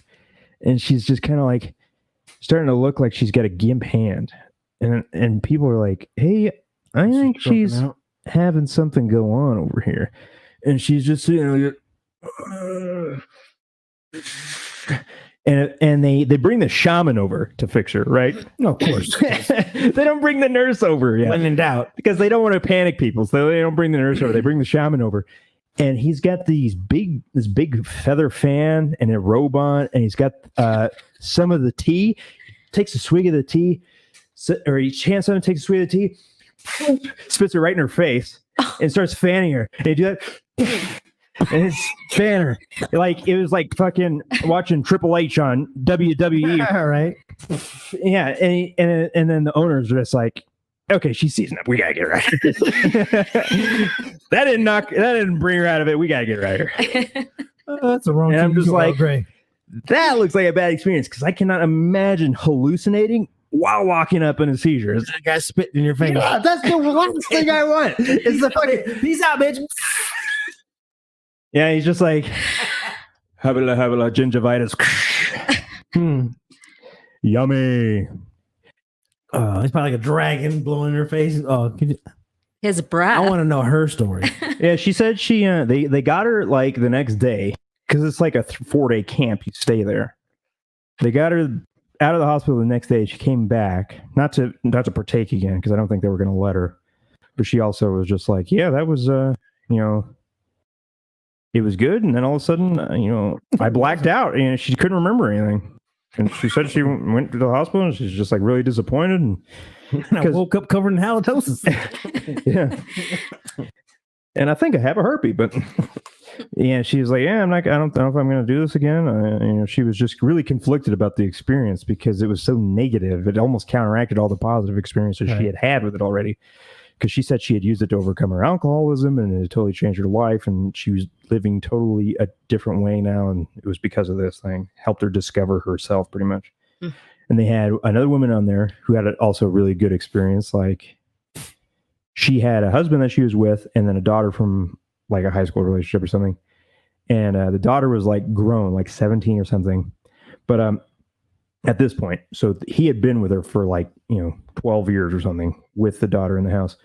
And he had mentioned to her, like, he was getting anxiety from work and he was kind of getting tired of the same old grind. So he went to the doctor and they put him on a couple different medications. And then she got a call one day saying that her husband was at the house and he was threatening to kill himself. And then when someone asked him about it, he said he was fine, that he put the gun away or whatever, that he had a gun and he put it back in the safe. But then the next thing she knows, he gets another phone call and the daughter had come home and tried to talk him down or whatever, tried to talk to him because he was acting like erratic and strange. He was having some type of breakdown, got the gun out, shot her, and then shot himself. So she had like all this deep-seated trauma, and apparently the ayahuasca helped with that, overcoming that grief. And there's other people like a soldier who had, had a PTSD and he came back and he got into a fight and murdered somebody and he came out and he's getting over that stuff. But I think there's a lot of positive experiences. It's just, I have the type of luck where I'd be like one of those people, like you go into it, you seize up or you have a really nasty experience or something really horrific. But and you're stuck in until your body metabolizes. You're in there. Yeah. That's what scared. Because I looked into that as well. And I've known people that jiu-jitsu that went to like Peru and done the whole experience down there. I'm like, I don't want to be trapped in that. Mm-hmm. That's the fear. It's like, because as soon as you got 15 minutes, worst case scenario. Yeah, 15 minutes. If you drink it, if you drink it and you're having a bad experience, there are ways to get out of that. And if you're in like a long, if you know you're going to be there for hours, there are ways to back out of that. You literally think happy thoughts kind of thing, and you can lower your heart rate, drink some water, take a walk, and you can kind of get yourself out of that. Unless you're really inexperienced and you're alone, then it's a problem. If you're really inexperienced, you really shouldn't be doing hallucinogens by yourself because you can have those experiences where you're freaked out. But then it's like, who do you trust? Yeah, you have to know somebody who's done it, who's had the experience, knows what you're going who's through. Not going to fuck with you. Yeah, exactly. Because the last thing you want is to be getting high for the first day and having something weird happening, you're getting anxious, and then they say, "How does this look? Is this crazy?" Yeah. Look at my fan. Yeah. Yeah. It's like, that's not what you want. So you got someone experienced who's going to respect the process. And if they see you like freaking out, they remain so, it's called having a babysitter. So they'll remain sober while you get high, and they can watch you and take care of you. Like, that happens. Take off your clothes. Put this up your ass. Yeah. You'll be fine. Okay, buddy, I'm trying anything. It's not like that. It's like when you're on acid, you're like, oh, okay, I'll do anything. Shove it up my ass. Okay. What is that? A pink scorpion? Woo. No, you don't lose like all your judgment. You're still there cognitively. I don't believe you. Let's try. You're still there cognitively. And then you can get down from that. But yeah, the long experience, it because you're locked in, there's no getting out. But until it's over. But everything goes away. I mean, you just you can back yourself down on it. But I don't know where I was going to say something, and then I forgot. Sorry. Pink scorpion got me. My fault, man. Yeah, but that's probably a lie. Yeah, the ayahuasca thing is something I would consider in a situation like that, because there's going to be people around to take care of you who want you to have a good experience. That's their business. Right. So you having a good experience. So they're going to try and do the best that they can to ensure that happens. And they have people there like therapists who like help you debrief what you experience. So you like sit in a circle and you talk about like your high and what you think it meant and dive deeper into it and to find the hidden meanings and stuff like that. Next thing you know, you're in Scientology. Like, fuck. That'd be bizarre. But see, you gotta have money to be in that program. Not in the beginning. Yeah, you just gotta, we should join. We should go on and infiltrate the Scientology. No, I think we should go and sit down and have a talk and then come back and discuss it. We can go on 3 different days. I'm sure we could find somebody, a Scientologist on a Facebook group. There's got to be tons. See what's crazy is that right when I wanted to go find someone from QAnon, I went and tried to find them, and Facebook, Twitter, and Reddit had just banned them all. So I was like, damn it, where are these people going to hang out now?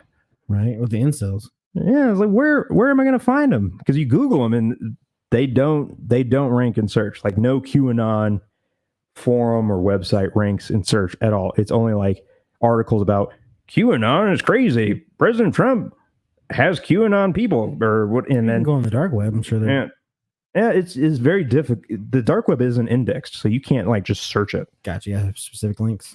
Yeah, you got it. I mean, some of it is indexed, like the public portions of it that are like publicly open. So there's not like a black Google called Noogle. Like there's a search for it, but it only indexes like a very limited amount of like public facing sites. Gotcha. So like mostly the marketplaces and stuff like that, but it won't index sites that it isn't knowing about that don't have like a public landing page. So gotcha. Like certain hacking sites, definitely like the child pornography rings are, not getting. They're hard to find.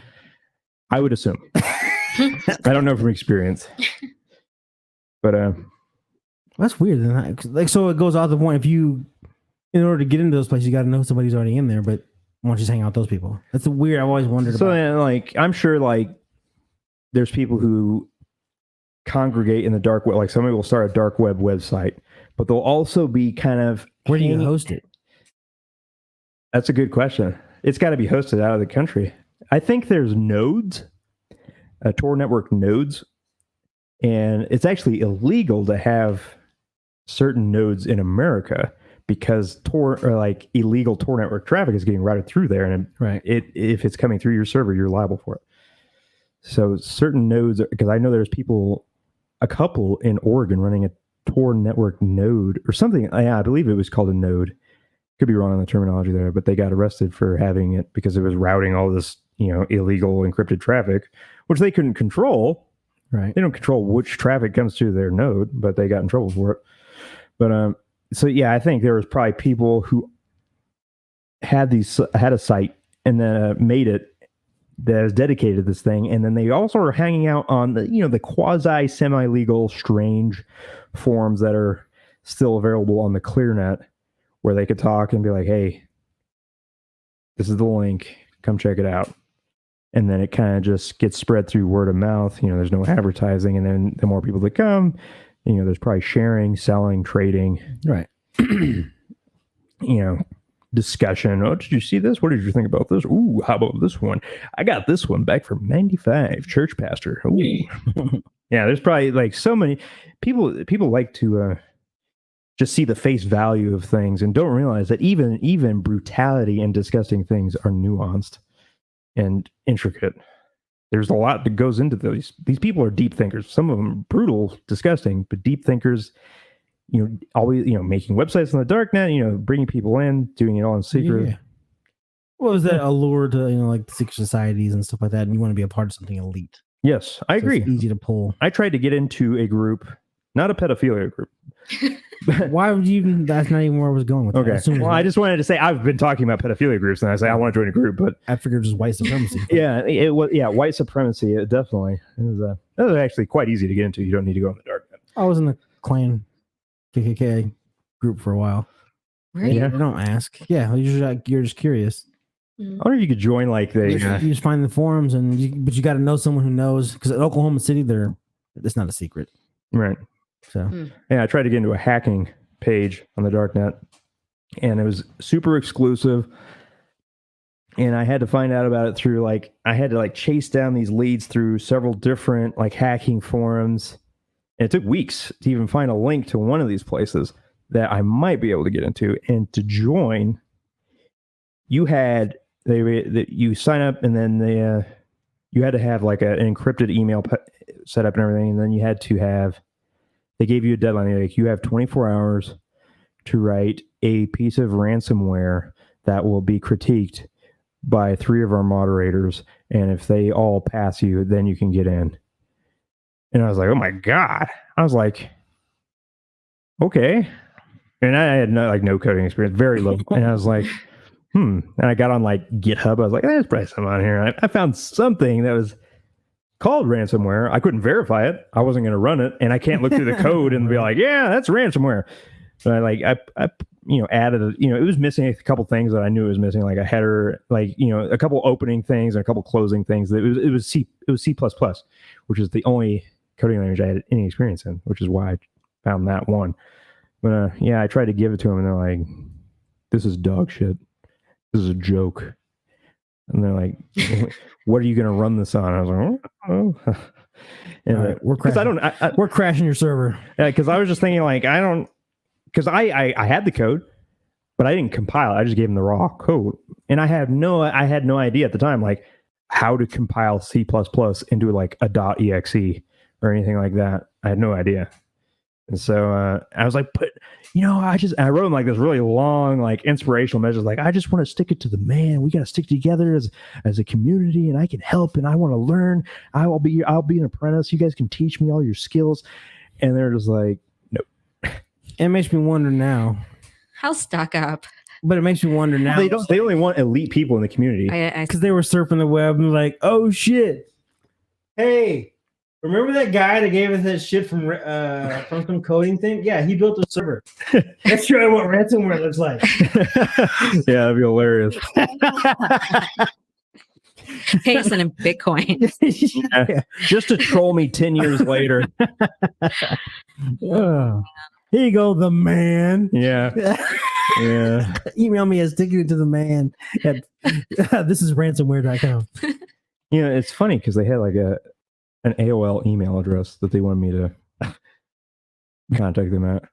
Yeah. Who still uses AOL? Apparently, ransomware guys. Yeah. So what would you use? I'm assuming AOL is safe. I would use some type of encrypted service. Let's show up an AOL account. Yeah, but if you're a hacker and you don't want people hacking into your shit or, stealing your information, there's one called LavaBit. It's actually called something now. I think it might be called DarkBit now. But so this guy started an email service called LavaBit, and it was 100% encrypted end to end, and no one could access your information at all. It was impossible. And he said that the FBI and the CIA and the NSA brought him in and said, you need to hand over your encryption keys so that we can look at emails when we need to from these people who they were investigating or something. And he, in good conscience, he's like, I can't do that. That's the entire point of encryption. I can't give you the keys because then the encryption is worthless. And my because it was a paid service, and he's like, my customers pay because they know that I'm not going to do that. And being a paid service, the government should be hands off. Yeah, and I guess they said that either they could give him his encryption keys or shut the company down. And so he had to shut it down because we wouldn't give him the keys. That's how good his shit was. And then the NSA crackers couldn't crack it. Well, yeah, because a lot of that encryption is so strong that even running a supercomputer to solve, to make all the guesses for all the different possibilities, it would take, hundreds of years. It's crazy. Just because there's so many different combinations for things like that. But he said later, he said he was going to start up a company, and he said he was going to make it work the next time. He started the same type of service, but on the Tor network. And apparently it's the same thing, and he doesn't have to hand over the encryption keys because he doesn't run the servers out of the United States anymore. It's on the Tor, wherever that is. Interesting. So, but it's also, I looked into it, it's like $40 a month or something. Damn. Yeah. I mean, but if you really care about like your secrecy and your privacy, or if you got to pay $40 a month, stop doing that shit. Yeah. Stop looking up bestiality porn. Yeah. I mean, God, if Jered would have used it, he wouldn't be in jail right now. I rest my case. But at the same time, stop. Yeah. But see, the only reason they caught him was because, first of all, Gmail automatically recognizes known child pornography photos. It has they're tagged, right? They have because you can do like image lookup, right? Drag an image and everything, and it'll. It's like if there's a penis in there shorter than an inch. Like it has child pornography flags, so the known images, right? That they've confirmed to be child pornography, and so when you email a child pornography to somebody, it recognizes it, sends them a notification, and then they report to the authorities that you are sending child pornography from this account. So that happened, and the FBI looked into this guy that was sending it, and the next thing you know, he starts emailing back and forth with Jered from Subway, and they're like, "Holy shit, that's Jered!" So they weren't even looking at Jered, but they were investigating a guy he was talking to, and they found out they were talking about all this child stuff, and found out that he was going across state lines to see some 14-year-old girl, and he was paying her to fuck her. You think after he lost all that weight, you wouldn't have such a hard time. Yeah, but man, it's one of those things. There's nothing attractive about a child on so many levels. Because even your joke with a girl giving her dad a blowjob with shit on his dick, that's not funny. There's nothing. Maybe because I have children, I don't know. But it's just one of the things I don't understand it. I'm glad I don't understand it. I don't want to learn to understand it. It's funny because it's really crude that it's like that's a tire, and then she says that his dick sounds like shit. That makes it even worse. No, it's your brother. I understand. It just takes it to the next level. I understand the humor. That's what we. If you listen back to the prolapse and the beer balls and all that stuff, yeah, I get taking humor to that level. That's the whole point of why I like doing this show in general, because I like to push it to the next level. But now, could you perform that joke on stage somewhere in Denver? Probably not.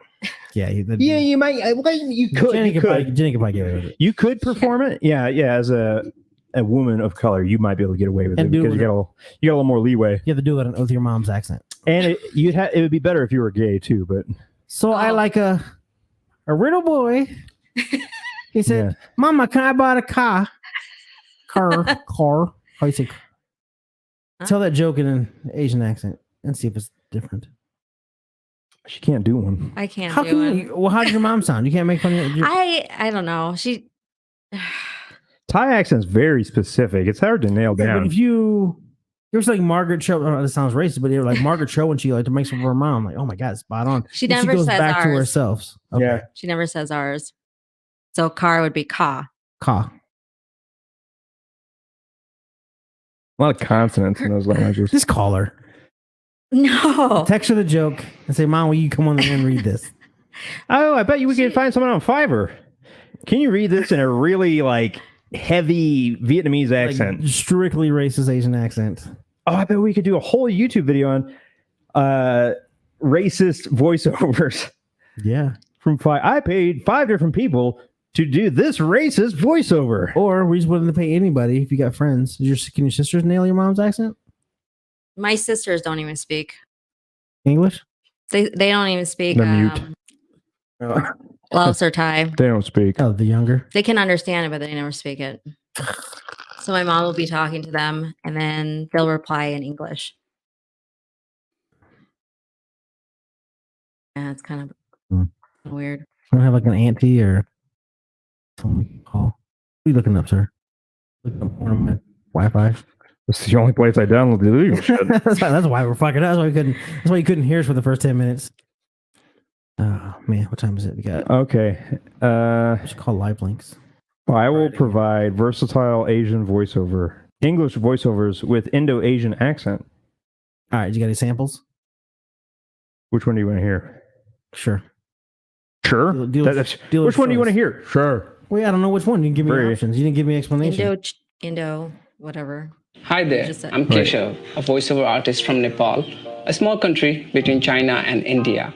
I have Indo-Asian accent and I can do with you on your next project. Thanks for browsing this. Bullshit. I can say tanks. Thank you. Hello. I want like to be able to scream that high pitch that you hear the Chinese restaurant when you know they're cussing you out. And if you're a small business owner or a marketing agency looking for a voiceover for a marketing or training video, you might want to consider booking a gig with me. Hi, I'm Melvin, a content creator and a semi-professional voiceover artist. Those examples were my past clients, and things they had in common were a need for quick, flexible delivery and a Singaporean accent. Here are some of the voices I've done in the past. So place your order now, because 123 Store is giving away 10 free kampong eggs for every purchase above $47. With Dashbot, James can focus on creating value for his clients and being an even better employer to his staff. Okay. Mommy, I want to go home. Same guy? Yeah, this is his portfolio. How you can generate more leads for your property listing. I hope that. Okay. How you can generate leads for your property? Mommy! Yeah, that was from Mercury Rising. Have you seen that? Mommy, Simon is home. Bruce Willis. Never seen it. So the premise of the film is Bruce Willis. I think he's like either like a street cop or like a detective.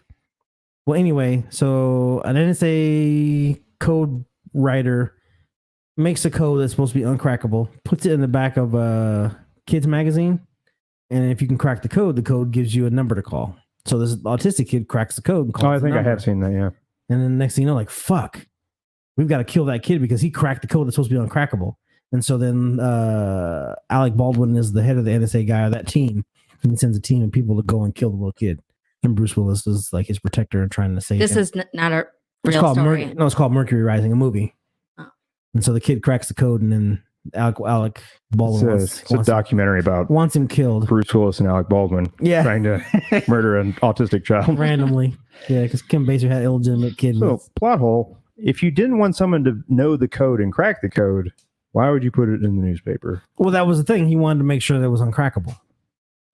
So he released it to the public as like as a challenge in a magazine to see if it was. And the kid saw it immediately, cracked it like right away, calls the number, and then all hell breaks loose.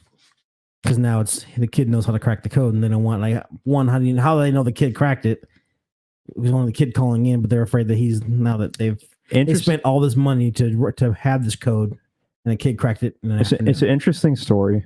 It's intriguing, but doesn't make a whole lot of sense. But the whole little subplot is that the kid's autistic and don't want to be touched, and so now Bruce Willis is trying to save him from government assassins, but he can't really touch him. He can't hold him to be quiet when they're being hunted. And it's also really tough for anybody, let alone I don't know if he's even around anymore. Really tough for anybody, let alone a kid, to portray someone on the spectrum and make it look natural. Yeah, because his eyes it's weird. Yeah, I mean, because when I think of people, I would say 95%, or even maybe high, 98% of the films I've seen where it's someone trying to play someone who's on the spectrum, who's autistic or whatever, it's almost there, but it's it's that uncanny valley syndrome. It's close, but I can tell it's not real, and that's freaking me out. The only person's ever pulled that off, Have you seen I Am Sam with Sean Penn? Yeah. Yeah, that's okay. Yeah. Yeah, that and Rain Man. Rain Man was like also it was close, but like I think a lot of people liked it because they've never really seen an autistic person before. You didn't have anything to compare it to. Yeah. So yeah, it's really tough to pull that off because I think although I see a lot of people playing that role, I just think of Ben Stiller's character in Tropical Thunder playing that guy for the little Vietnamese village, and he's like, That's I am home. And he's like playing the same character over and over because they liked that silly, goofy movie he had that was terrible. Tom Cruise's part in that was hilarious. I laughed so hard. This is Les Grossman, and he's not even in the credit. You know, and then they'll call him, "Fuck yourself in the face." Click. I got turn on the Amazon. Are we gonna try to call live links? So we're getting about the 2.5 hour. Oh yeah, we're give it a shot again. See what happens. Do I just go do it? Yeah, you're on channel 4. Bring you up. Just go. Okay. We want to say, I think we did it. I can't remember how we did this last time. We just tapped into the board last time. Welcome to Live Links. For English, press 1. Para español, oprima 2. See how soon? See, she just hit 1 right away. Welcome back to Live Links. Back to him doing it, and it was. Callers 18 and over. I wanted to hear all the options. Just now. By continuing, you are consenting to allow us to send you text messages. You only listen to one other language. Hey, are you gonna beat a dead dog or what? Yeah. So I have to edit these fucking things. I have to listen back to it. And I was like, for more information. You gotta get your shit together, Steve. English, press 1. What is I want to see what my options are because I may want to do it in Indo-Chinese. If I have to edit another second of of you. If you have a membership, please enter it now. To learn how a free membership can improve your I have a time. membership. Well, enter it now. Please enter your 4-digit passcode. If you Sounded like 3619.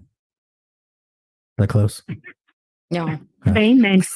It's always free for women, so if you're ready to join the action, press 1. Yeah. To go to your message box, press 3. For information on you have 1. Remix. To check your new messages, press 1. To check you have no new messages. Oh, it's the same guy. What's his name? Andy, what's his name? 1. To check your saved Ryan. messages. Ryan. Press That is 2. To Ryan. repeat these choices, I'm press 6'5", 43 pounds. To check your I'm new one for a messages, good time. press 1. Or we could come back. Press Where- Press 2. Maybe To more. repeat these Yeah. choices, press 9. Let's go into the queue. Press first saved message. Ryan. Yeah. It is.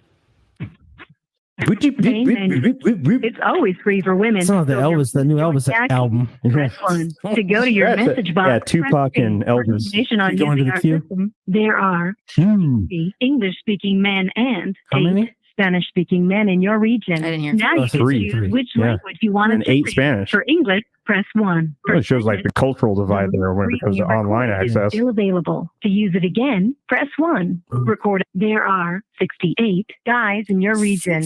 For safety and personal information like your phone number, address, or details about your workplace. Seems kind of low for Just had time to get to know the other this side of person. town. And never share your credit card info with anyone Friday on the night, system. 9:30. Never ask for your credit card Live info Links is unless fucking you is it contact us to make a purchase. obsolete. You agree Oh my with God. I don't our understand and it. privacy policy, which you In fact, can there's view 60 on our website. We assume no responsibility for can't go. personal Oh, meetings. yeah, we don't If care. you're a lady. caller you're not interested in, you can block them so you won't hear each other. Appreciate it. Pressing 7. Oh. And if you hear something really inappropriate, pressing 7 again will report them to the moderator. Why wouldn't you just say, Hello, hey, go, new single male, just a little quarantined and hanging out.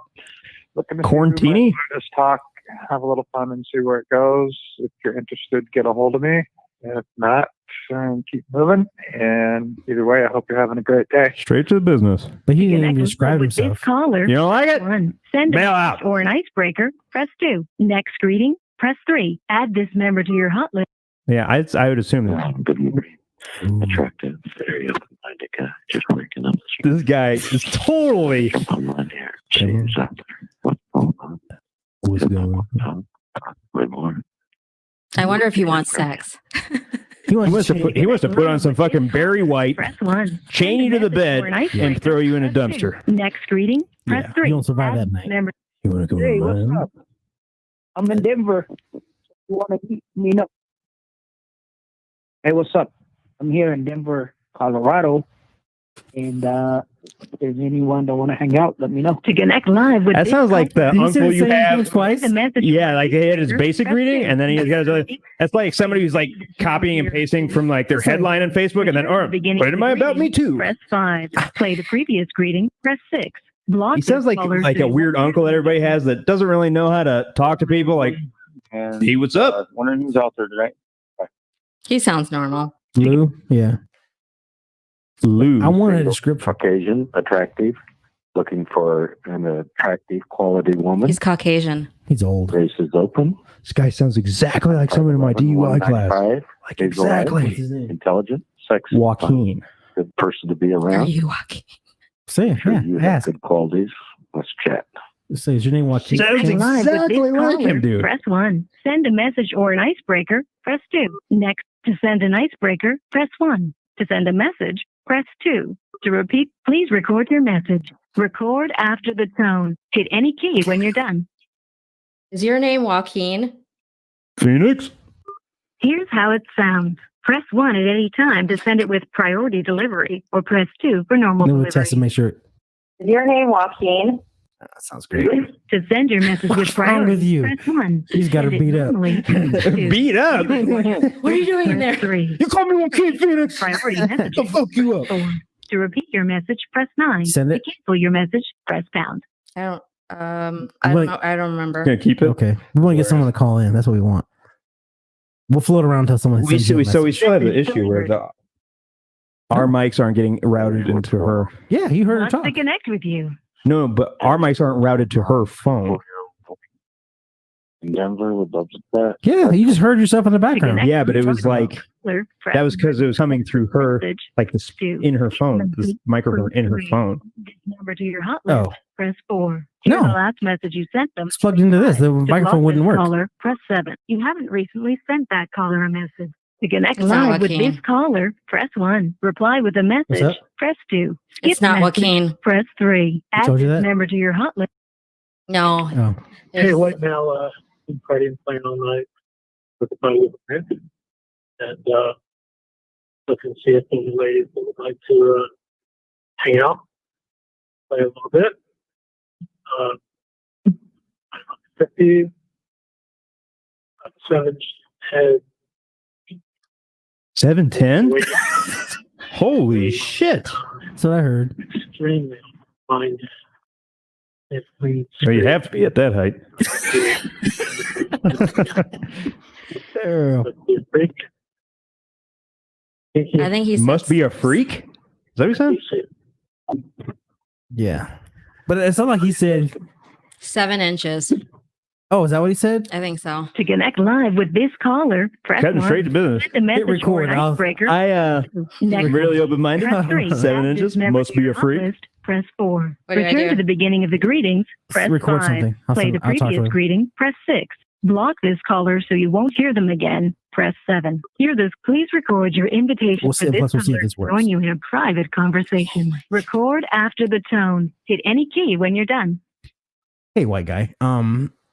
We're calling in from a podcast, and I was wondering, did you say you were 7'10" or that you were 7 inches? Either way, that seemed absurd because you're on here. Let us know.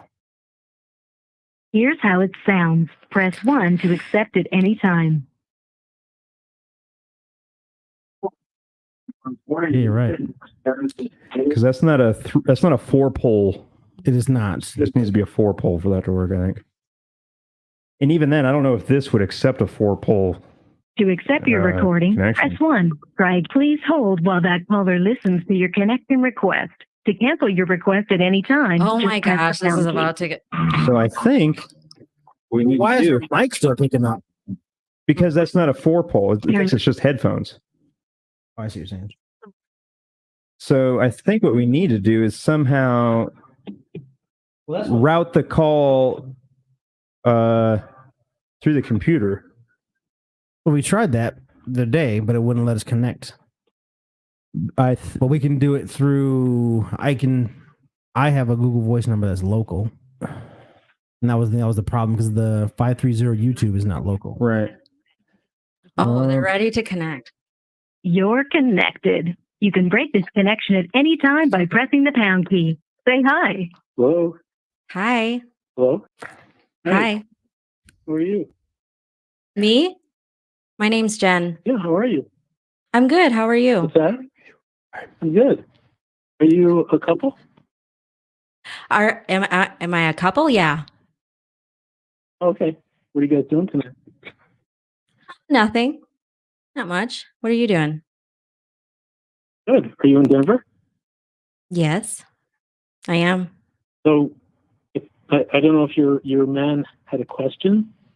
Was there a Yeah, we question wanted that to you were- know if you were 7 inches. We couldn't hear your reading very well. Oh, sorry. Yes, it's 7 inches. Oh, okay. You're not 7'10" in height.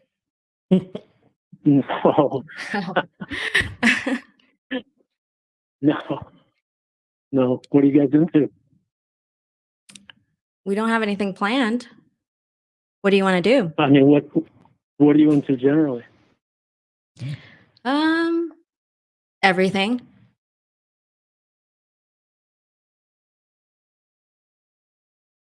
Well, that covers it. What's that? I said that covers it.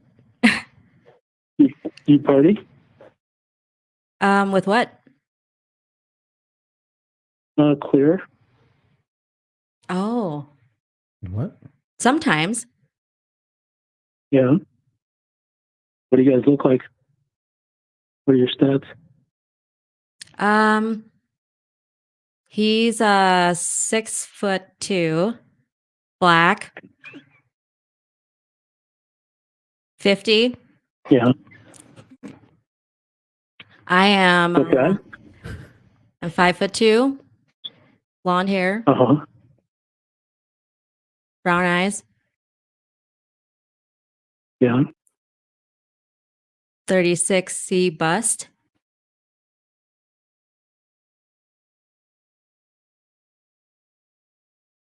Nice. And what else would you like to know? I'm just curious what you guys get into. Oh, well, tell me what you're into. I'm really open-minded. Love couples. Like water sports. I'm versatile. Copper bottom. Sports? Um, What kind of sports are you water into? sports. Oh, water sports. Water sports. Oh, okay. Yeah. Yeah. You know, water sports are. Is that your favorite? Fishing. Yeah, it makes me pretty hot, Oh, okay. actually. Would you rather Yeah. receive that from me or my boyfriend? Yeah. Probably from you. Oh, okay. That hurts. Are you into men? Yeah. I can. Yeah, I'm versatile. Okay. I like to get fucked. Oh, okay. Nice. Well, that sounds good. Where are you guys? Are you in Denver? Yes, yeah, we're in Denver. Okay. Do you host? Do I host? No, I'd have to come to you. No, you have to come here. Yeah. Not okay with his wife? Is that okay with your wife? No. Oh, I'm not married. Oh, you're not married. That's good. No, I'm not married. So yes, it's okay with my wife. How old are you guys? He's 50. I'm 30. Oh, okay. Nice. How about you? Black balls. I'm 55. Oh, okay. What do you look like? So I'm definitely shorter. About 5'6", shaved head, really hairy body, big cock. Ah. Yeah, about 145. Oh, you're Something there. 25 pounds? 145. I'll break you in half. Yeah. Did you hear him? So- he says he wants to break you in half. He probably would too. Yeah. I was with Breaks me a in half couple all the guys time. today. So they, Yeah. How about anal? Anal? You like anal? On you or me? Yeah. You Oh. like it? It's not my favorite thing, but I can. Depends on what you eat. Take it or leave it. Yeah. You want to send me some pictures and I'll send you a pic? Sure. You can text it to me? Yeah. Yeah. Are you ready for the number? Let me grab a pen. Hold on. Mhm.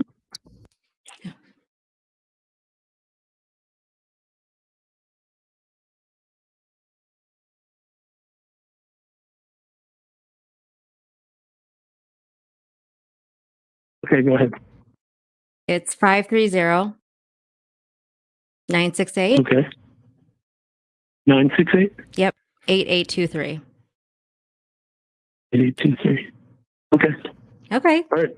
All right. Sounds good. Bye. Okay. Right.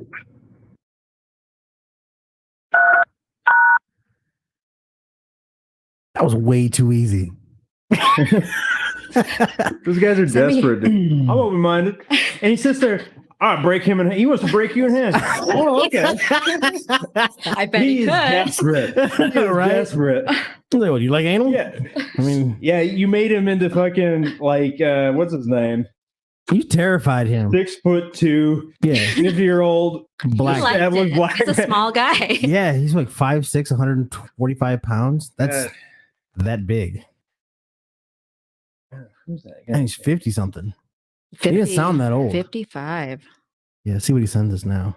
He's going to That's- send us a cock picture. What do you think Oh, it's going to man. be? We can pull it up and critique it. Yes. We got to send him something back. You should get like a picture. Well, of, it's not going to be a personal picture. yeah, just Oh, yeah, get a picture of a. There was a picture I saw online of a giant black dick next to like a DirecTV remote, and it was bigger than the remote. Oh, well, if he sends us, I made it her desktop. He did. He was on my computer fixing Oh it. shit, that's hilarious! Oh my god. Oh, you think he's gonna send us some to us? We haven't got anything. I'm on the. Yeah, I don't see anything either.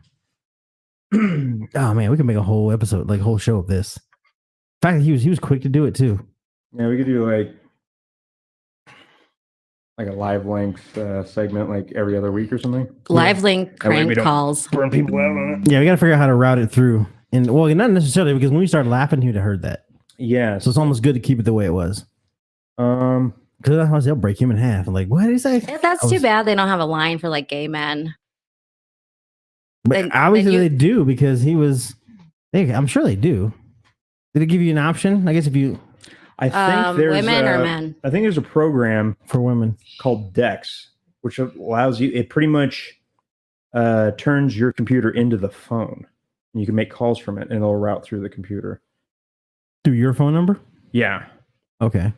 So, oh wait, that's not going to work. That's the thing. Well, I have a local Google Voice number that we can use. She's talking to people through the Live Links interface, though. They don't know her number, right? Right. Right. So we can still do it that way because it'll still be dialing the number out from her number, but to the Live Links, and it's kind of like you get that break right there. Yeah. But then if they wanted to call us, then that wouldn't be a problem. They could call the YouTube number. We could say we're a couple. Yeah, And we're that way in a, one we're in of a us can, polymorphic. Yeah. We're I looking. guess that'll work, but then when we start laughing, that was the whole because. Yeah, as soon as you say, wants to I'm break you sure in half. care. he's gonna break you in half. I'm sure he could. He likes I'm to be oh shamed. my god. Sure, he can. Yeah, when you see how He's like, small. I'm really open-minded. We're just like, okay, let's see how. You should try that with open-minded. You should try that with a mic in front of you. Take a dick in your ass. You should try that with a mic in front of you. Oh, sorry. I don't know how annoying. Try the mic in front of me. I was like, I should try a dick in the ass with a mic in front of me. I don't get it. I don't even pointing to it like this. And you just, well, yeah, I thought you were being like Caesar's like, try this dick in your ass. this big black foam. Yeah, like okay, here he goes again. You like foam in your ass on Fridays? No, that's Sunday. That night. guy is freaky. Yeah, like he got scared. He wanted though. to get fucked in the ass, and he wanted to fuck me in the ass. Yeah. Well, A that was true pretty- train. That was kind of a something. Yeah. Did he say he wanted to? Because I was too busy laughing after the breaking in half. But see, I think it'd be hard to fuck someone in the ass while you yourself are getting fucked in the ass. Because I mean, the positioning of it all. It's like the human caterpillar. Yeah, you mean human centipede? Centipede, yeah. Caterpillar be more like obese people. Caterpillars are fat. You could chain together several obese people and just chain feed them Big Macs. That would work. They duct taping them. Haven't you seen the human centipede? I have not. The only reason I know that it exists is because of Tosh point out. Man, it's a fucking mind fuck. It's good. Yeah. It's good. So these two women are on like a road trip through Europe or whatever, and they get lost or something, or end up in a car accident. I can't remember how exactly they end up at this guy's house, but this guy's a doctor. He's a surgeon. He's obviously gone crazy, but he's a surgeon. And he brings them into the house. Everything's fine, but then he drugs them, puts them to sleep, and then he kidnaps an Asian man from like a parking garage or something. Can't remember exactly where he kidnapped him. It's been a while since I've seen it, but he brings back a small Asian dude, brings him back, and he drugs them all, and then he puts the Asian guy at the front, and then sews the girl's mouth over his asshole, attaches him, and then shows the other chick to the other girl's asshole. And so they're all attached and they're all like bandaged up so they can't pull apart and so that they can heal together, which in real life, I don't think my flesh would mate with someone else's flesh like that. We got a message because I got two. There it is. Oh shit. Bring it up. Oh, it's not a dick pic. Oh, do we want to put his face on here? No. Yeah. It's not bad looking. Okay. I mean, if that's He's what... not very symmetrical. Yeah, his nose is just kind of squish. See, the joke is he's actually 25, but a serious meth addict. Yeah, that's why he's not smiling. Yeah, he probably has no teeth. See, an old man who wants to be like, who's that horny all the time, he's probably on dope. Be my guess. Very few older men are that horny all the time. He said that he was like, "Do you guys like to party?" Yeah, that means P&P, party and play. And I said, I sent him a text. You have all your teeth. Oh, did you say you were white? I said I was white, and I was. You had blonde hair, blue eyes. Okay, so we're brown eyes. You said brown eyes. Blonde hair, brown eyes. So just find a chick. I mean.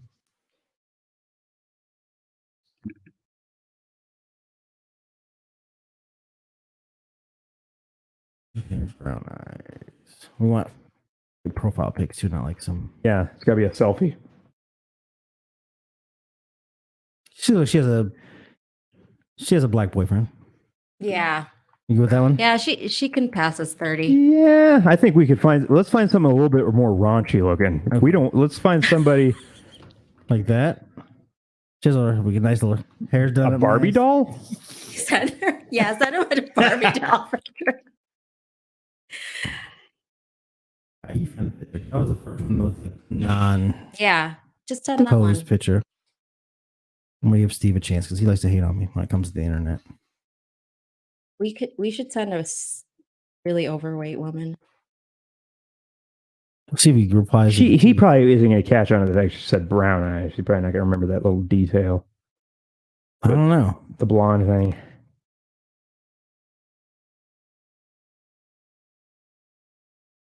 Is she pretty enough for you?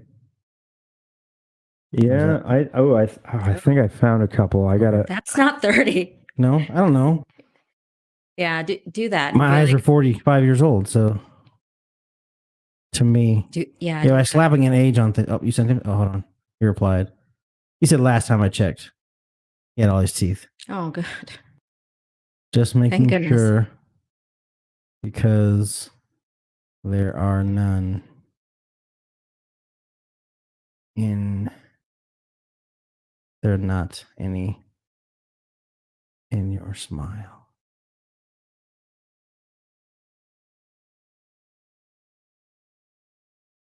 I do not want toothless men munching my burger. My beaver. No, burger. Okay. And that burger can have cheese if you like. You think he'd recognize a picture of Lindsay Lohan? Maybe. That would be hilarious. All right, so what I sent, because he replied last time I checked, and I'm writing back, just making sure, because there are not any in your smile. I do not want a toothless man munching a burger. And that burger can have cheese if you like. Ooh. And he said, would you say you guys are pretty straightforward or more on the kinkier side? Oh, God. And then he also said, are you married? You can reply if you like. I don't know. You send a picture? I'm looking for a good one. You're taking too long. We're going to lose interest at the pace you're going. We're trying to please this guy. Yeah. We're trying to get a dick pic, and you're fucking around over there looking for the... I want to just send him something like totally off the wall, like to freak him out. That's what I want to do. But Yeah, because where is this going to lead? You guys are going over to his house after the show. No. So I don't think so. He has no teeth. Yeah. Be like, right? I know she said I was 6'2" and black, but I identify as black. Would you, so it's gonna work. I got like platform shoes, would you wear a blonde wig? And we go to his house and knock on the door and take a picture of him, like take a camera over there. And you have on a blonde wig and I'm wearing platform shoes and blackface. He says, yum, cheese. Really? Can you give me some examples of how? Be like, I cut up pieces of cheddar and shove them inside me. Yeah. And then he likes to eat them out of me. And you say, because we try blue cheese, but it stinks. Yeah. Why don't you write that? Blue cheese stains. Yeah, you have access to the... it's almost good as from Actually, you can go to... If you go to Google and go to voice, you can access it from your... Oh, okay. From yours as well.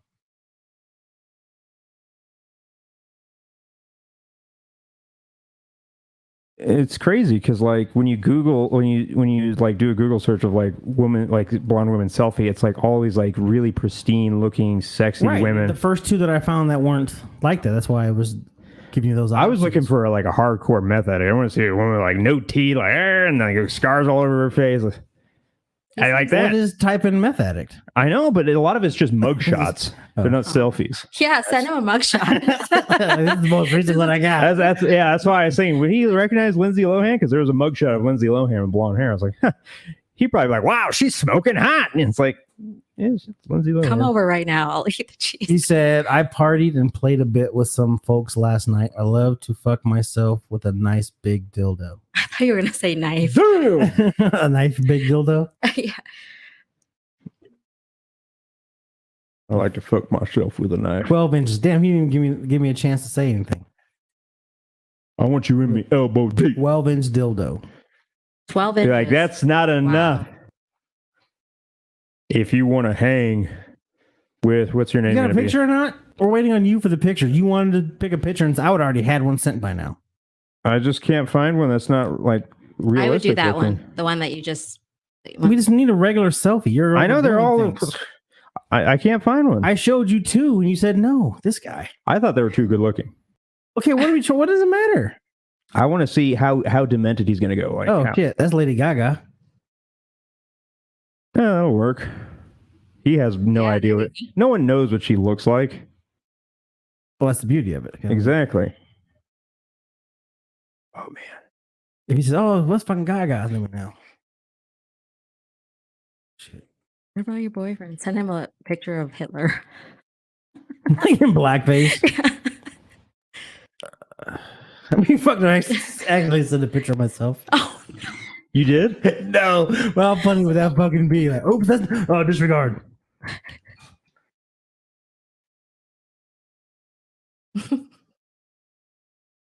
You like to play with a nice smoke.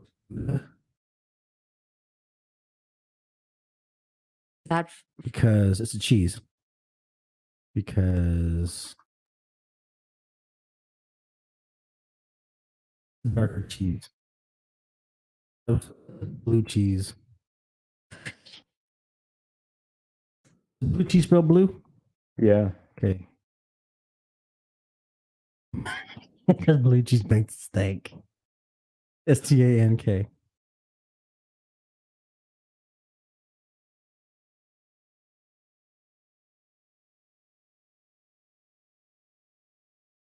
Oh my gosh. I put in my Why do you keep you put it in your ass? Okay, no. What? I put in my ad that I'm Asian. He has $0 now. He has another picture of his face. He likes Lady Gaga, which is good. He does. Yeah. Well, he did not her, but the picture. Well, you can see, can't you? You not look it up? Oh, I'm not logged into the thing, but You don't have the email? oh yeah, I Switch to the email account and then click on Google Voice, and it should take you to the thing. I'm still waiting on Steve. What you looking up there, sir? I'm a picture of what you're supposed to look like, since you got the one. Oh, okay, gotcha. That's easy. I'll be right back. Got to deal with some LP. Oh, okay. You want me to stand up? Yes, please. Find one at the table. Last time I did that, Steve wasn't as quiet as he should have been.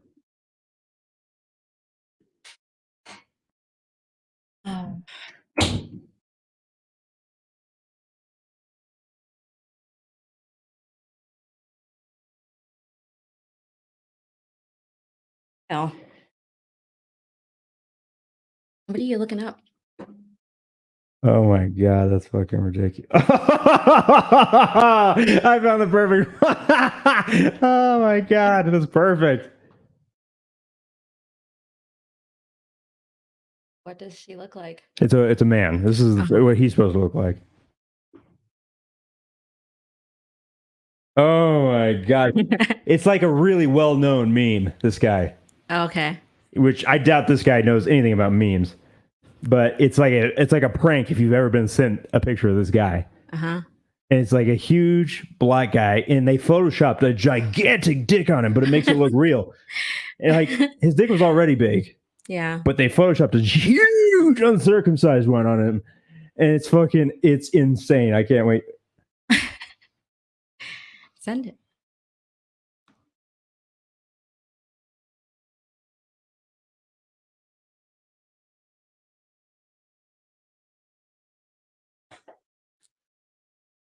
He says, I'm not 100% sure if I follow the dairy references. All right, whatever makes sense. You just lose your sheet. All right, I gotta edit this a little bit.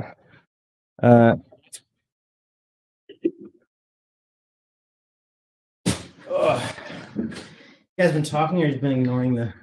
There's a mic in front of you. I'm back, guys. You're the one that keeps it all together. I heard you dying laughing in the back. Like, Because I found a picture of what you're supposed to look like. Okay. Or the hypothetical black man. Yeah, just post it. I'll see it. I got it. There's a couple of black bars on it. I'm trying to crop out. Okay, so I put that we like to play with a nice smoked Gouda because blue cheese makes it stank. He sent another picture of his old face. And he's like, I'm not sure I'm following the dairy references. Yeah, he probably thinks it's slang. And he put smoke, ? I love ass play, all kinds. He's probably like, cheese. Is that slang for heroin or something? I'm like, reference? We literally put cheese in my vagina.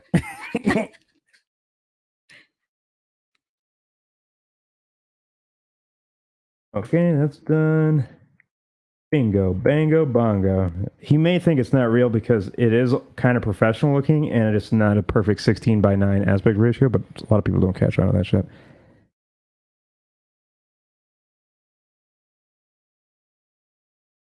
Oh, did I go here? I put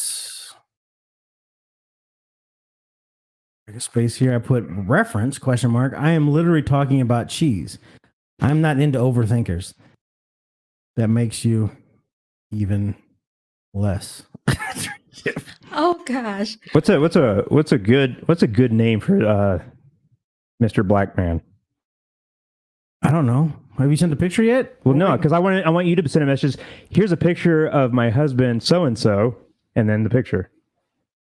And he put really everything. Love kinky people. Well, then why are you overthinking the cheese? Okay, so go. Just post the picture. Oh, again, I was gonna say Ving Rhames, and he has apologized to me. You can call him Ving. It works. He never got his He wants name. to play with the vein. Oh, we didn't, did we? Should ask him. Did you log in? Were you able to log in? Yeah. No, Jenny. Oh, here.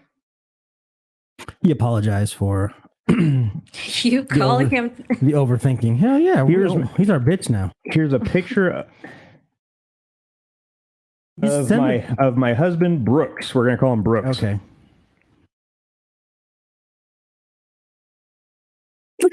No, everybody knows that guy. This guy doesn't know this guy, guy's though. dead. I know, I did see that, but it's still classic. You know what his name is? Oh my God.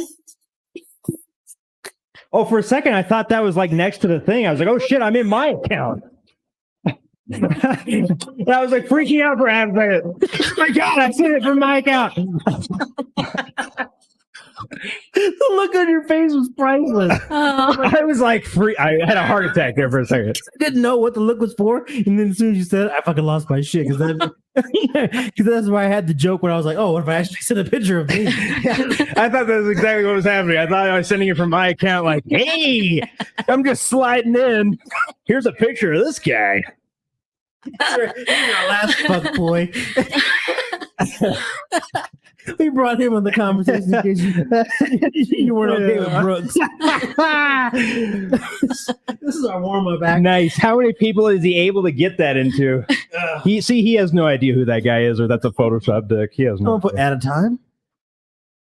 Nice. That's what he says. Yeah, he's fucking horny for it, dude. I couldn't listen to him talk. Hearing his voice just made me like, I had to take my headphones off. Yeah. It just makes me like cringe hearing him talk. Just ugh. If you take What does that mean? deep breaths, How many people is he able to get that into? like how many people can handle that? Yeah.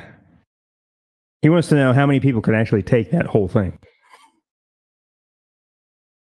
He likes it though. Well, yeah, he's probably into cuckold shit. He wants to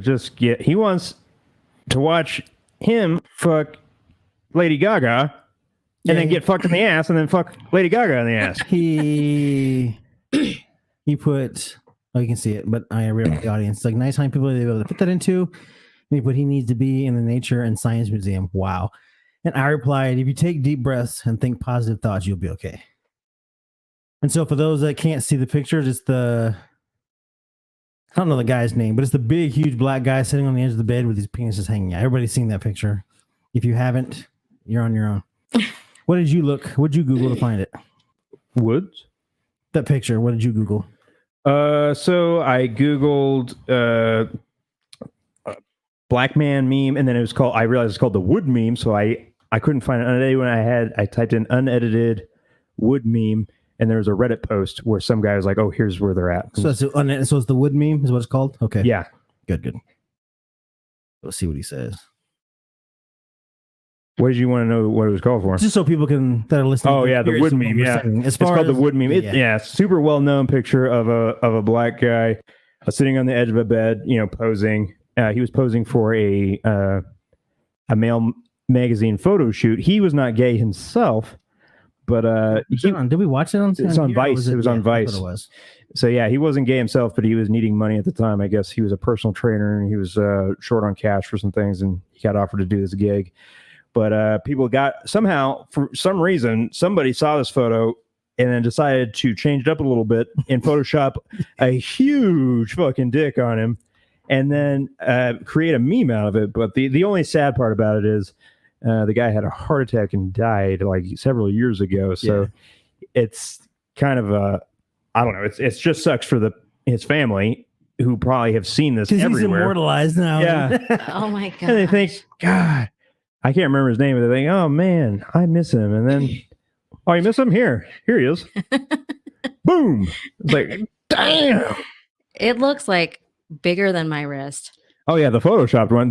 I saw the unedited original, much smaller. I mean, it's not tiny, but it's not. That's inhuman. But in comparison to his body, it would look small. Yeah, he's a big dude. Yeah, he's a big dude. So even if he had a big dick, it looks small on his body because he's so built. Do I smell popcorn or feet? Yes. Both. Buy popcorn. Why is it making you hungry? Well, I wanted to know if I should be ashamed or not. Feet. God, I'm hungry. He gets so upset when I burp, and I don't. I hate smelling her belch. She'll belch and she'll like blow it right in my face, and it'll always stink of like garlic and ass. And I just yeah, that's what digested food starts to smell like is shit. I think we scared him off because after I sent that you can just take deep breaths and think positive thoughts, you'd be okay. But then I said you were bragging about taking a 12-inch dildo. You should be able to take it. Just be a man about it. He's like, probably like, okay, impressive. This is done. Listen, I like a dick as much as any other meth addict, but I can't take that. He said impressive. I'll try it. That's it. What a trooper. Yeah, wait. What a troopers. I don't know what I'm doing. I'm getting really hot. We're gonna have to dial it. What be a team. Oh, you see one black dick and that's it. I was like, oh, I gotta take. I'm the one who found it. It says the guy who showed up with a fucking stocking cap and a fucking hoodie. No one in this room is like this. Jenny was getting all hot. Yeah, I'm like sweating like, oh my God, I'm going to go have to masturbate right now.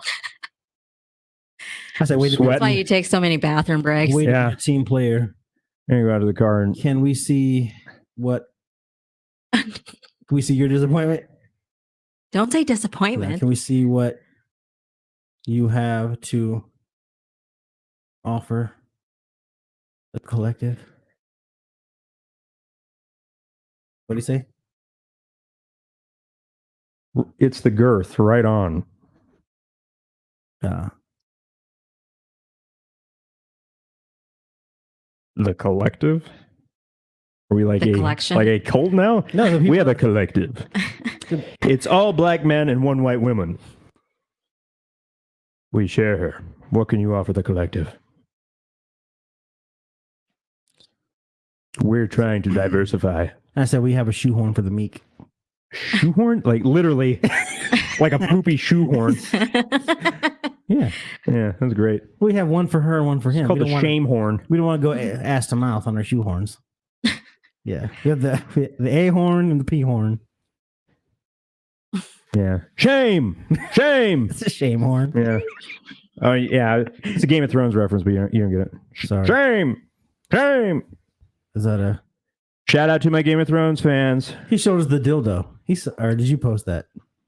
Oh, it's all greased up and brown. It's like got that brown yellowish tinge at the tip from like getting soaked in his dirty diarrhea, little silicone lube ass juice. It looks like mold. It's so he got like a really cheap veiny fucker. Look at it. It's glistening in lubricant. It's kind of gross. It's glistening. See, you don't. What's the stuff at the end? Like it's got. Yes, it's poop. It's ass juice. It's mold, I think. No one's getting mold on a dildo from being in their ass. It's poop. Mold, Well, at least has to grow. Nothing's growing on it. The greasy. It has veins dick. on it. I mean, at least it has veins on it. Okay, honey, we're gonna stop by the store. We'll get you something real veiny and thick. Yeah, we'll get it moldy for you. Yeah, we'll get it moldy. At least it has veins. Thanks. It's 12 inches long. 12 inches? 12 inches. Ugh. Well, at least it has veins. See, I asked what the stain is on the head, and he replied, I'm not going to lie to you because I've been partying. I am not hard. You got that coke dick. Meth will do that to you too, sometimes. Meth will make you... It can. Usually that effect will go away after you've, been doing it for a while. We have different versions of partying because the street, like an erection? the swinging thing. PNP, party and play, means get high and fuck. But yeah, it's no good if you can't get hard. That's what that means? PNP, party and play. I thought it was pleasure and pain. No, party and play. Party and play. Okay, so I mean, that's implied that there's drugs? Yes. I did not know that. That's the party part. Thank you. I'm glad we had that. Just that right there made this whole segment. Keep you out of an awkward situation. Yeah, because I want to show up. Hey, yeah, they're over a meth pipe. Like, all right, your turn. Oh, what am I supposed to do with this popcorn? Well, no one here is going to eat it. I thought it was a popcorn and penis party. Popcorn and penis. He said, it actually came that way. It was a defect, factory second. Oh, he was born impotent, and he wants to smoke a drug that's going to make him horny all the time. That's stupid. He's talking about the stain on the head of the. Oh! I thought you meant he was born impotent. So I asked if he got it at Ross. Yeah. Because if you see it, you can clearly see it, like when you buy it. Yeah. Hello. Okay, there we go. I was talking on the wrong side of the mic. Oh man, where are we at? We're at 3 hours or something. It's getting. I'm ready to call it. I'm sweating. We'll play with somebody else next time. Yeah, that was worth it alone. But now we're warmed up. We know it works. Yeah, we'll have to gather some pictures. Yeah, because they want to hear your voice. I think if we do your voice in the beginning, then switch over to text and then take it from there, and then we can actually blur out. What I'll do is I'll add a section on the website of the text message that we have, and I'll blur out their information, stuff like that, and we can just post like the whole text. Yeah, that'd be cool. And then we'll do a segment like once a month. I think it'd be cool. Yeah. All right, guys. You know what we can also do is like I can have like a blurred. He said dollar store.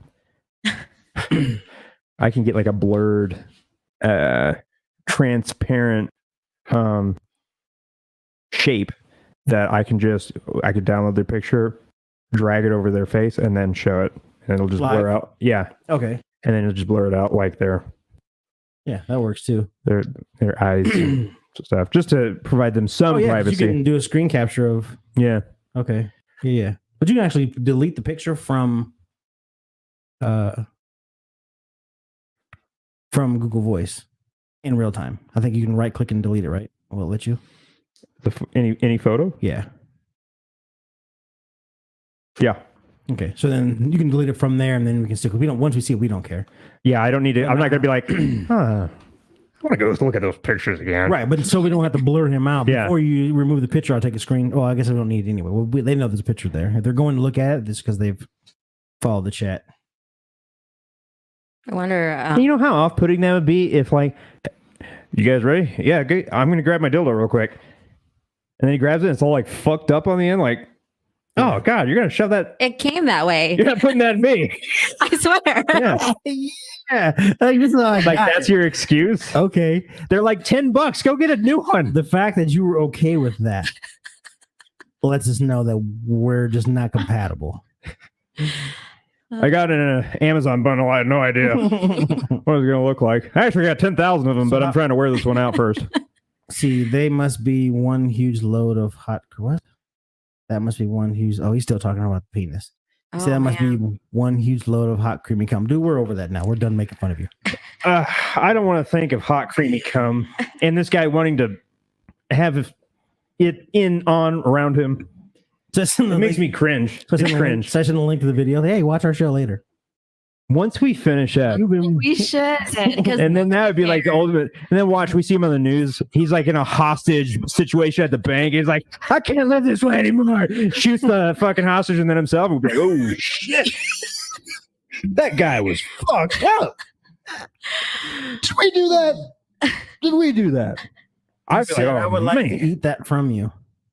He wants to eat your cum. Oh, he wants. Damn, this is bringing back horror stories of like the porns I've watched where like. He wants to eat your cream pie? He wants to eat your cream pie from me. See, that's the thing. He doesn't want it from you or you. He's visualizing us as this gigantic black guy and this tiny little white woman. He wants to eat a Lady Gaga cream pie. That's where we're at here.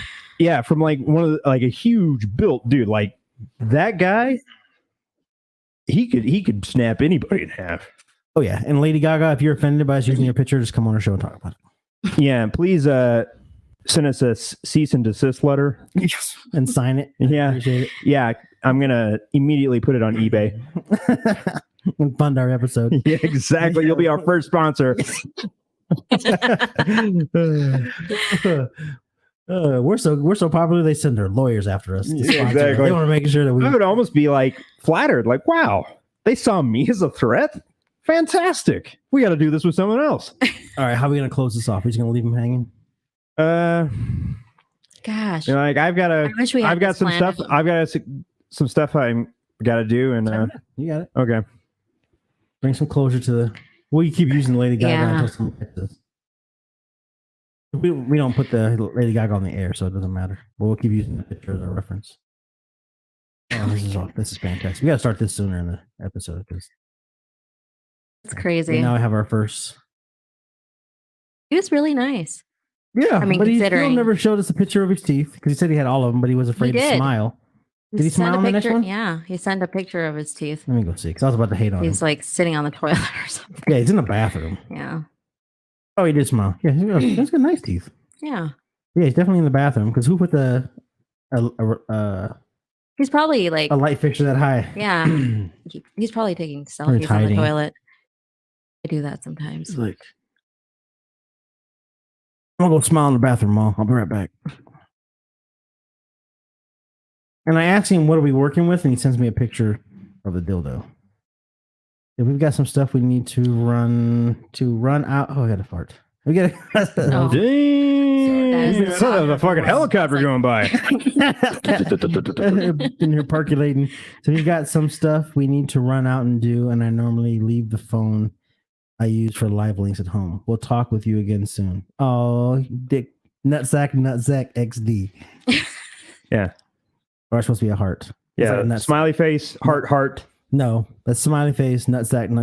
Yeah, that's the way you could look at it. I wish I knew the ones for like to He make said a whole take care. look like a penis. I wonder if people would get angry if you know, like, we're actually a radio show. Here, watch this clip. And then, we go through it little by little, and he watches us laugh at him. Well, I thought about that too. Like, how do we do that? That's good publicity, but the fact that we're local. I That's the only reason. So, like, just snip that part out and send him a link to it. Oh, this is beautiful. What's up? I'm gonna watch what I'm gonna send. Hopefully, it comes through in the text just as I see it. Yeah. If it might not on his phone, but at least we tried. All right. Tension mounts. Oh, I sent it. What is that? Like an angry penis? Yeah, it's all made out of just characters. Wow. Very Is that creative. what it's supposed to look like? Yeah. Okay. It's a little bit misaligned there on one edge. I think you but got syphilis, bro. It's a There's little a bit. huge gash. Yeah, there's something wrong with that. He's been sounding way too much. Oh, have you seen a picture of a split penis? Yes. You have. Of course I have. Are you sure? Are you lying to avoid seeing it? No, I think I've No, in fact, I have a whole collection of these. Let me stand up and show you. Oh, Jesus. Please I no. was like, you know what? I'm a Gemini. That's something I can't unsee, and it would Yeah. change forever how the To me, I think it dynamic. was like a Prince Albert that got ripped out. Is what I saw. Ooh, so like It was a heel. It wasn't like a wounded split. there's people who are like into body modification, and they intentionally they stick like this U-shaped steel rod down their penis, and then they have like a practitioner, to take a scalpel, push into the penis, into the U part of the metal rod, and then slice upward so they don't cut into the other side of the urethra. Right, of course. So it's supposed to enhance pleasure. I guess you'd be able to DP. Yeah, if you split it. It just fans out like that. Honestly, it looks like an angry like lizard. Would you do that for entertainment value? No. Here's the most famous one.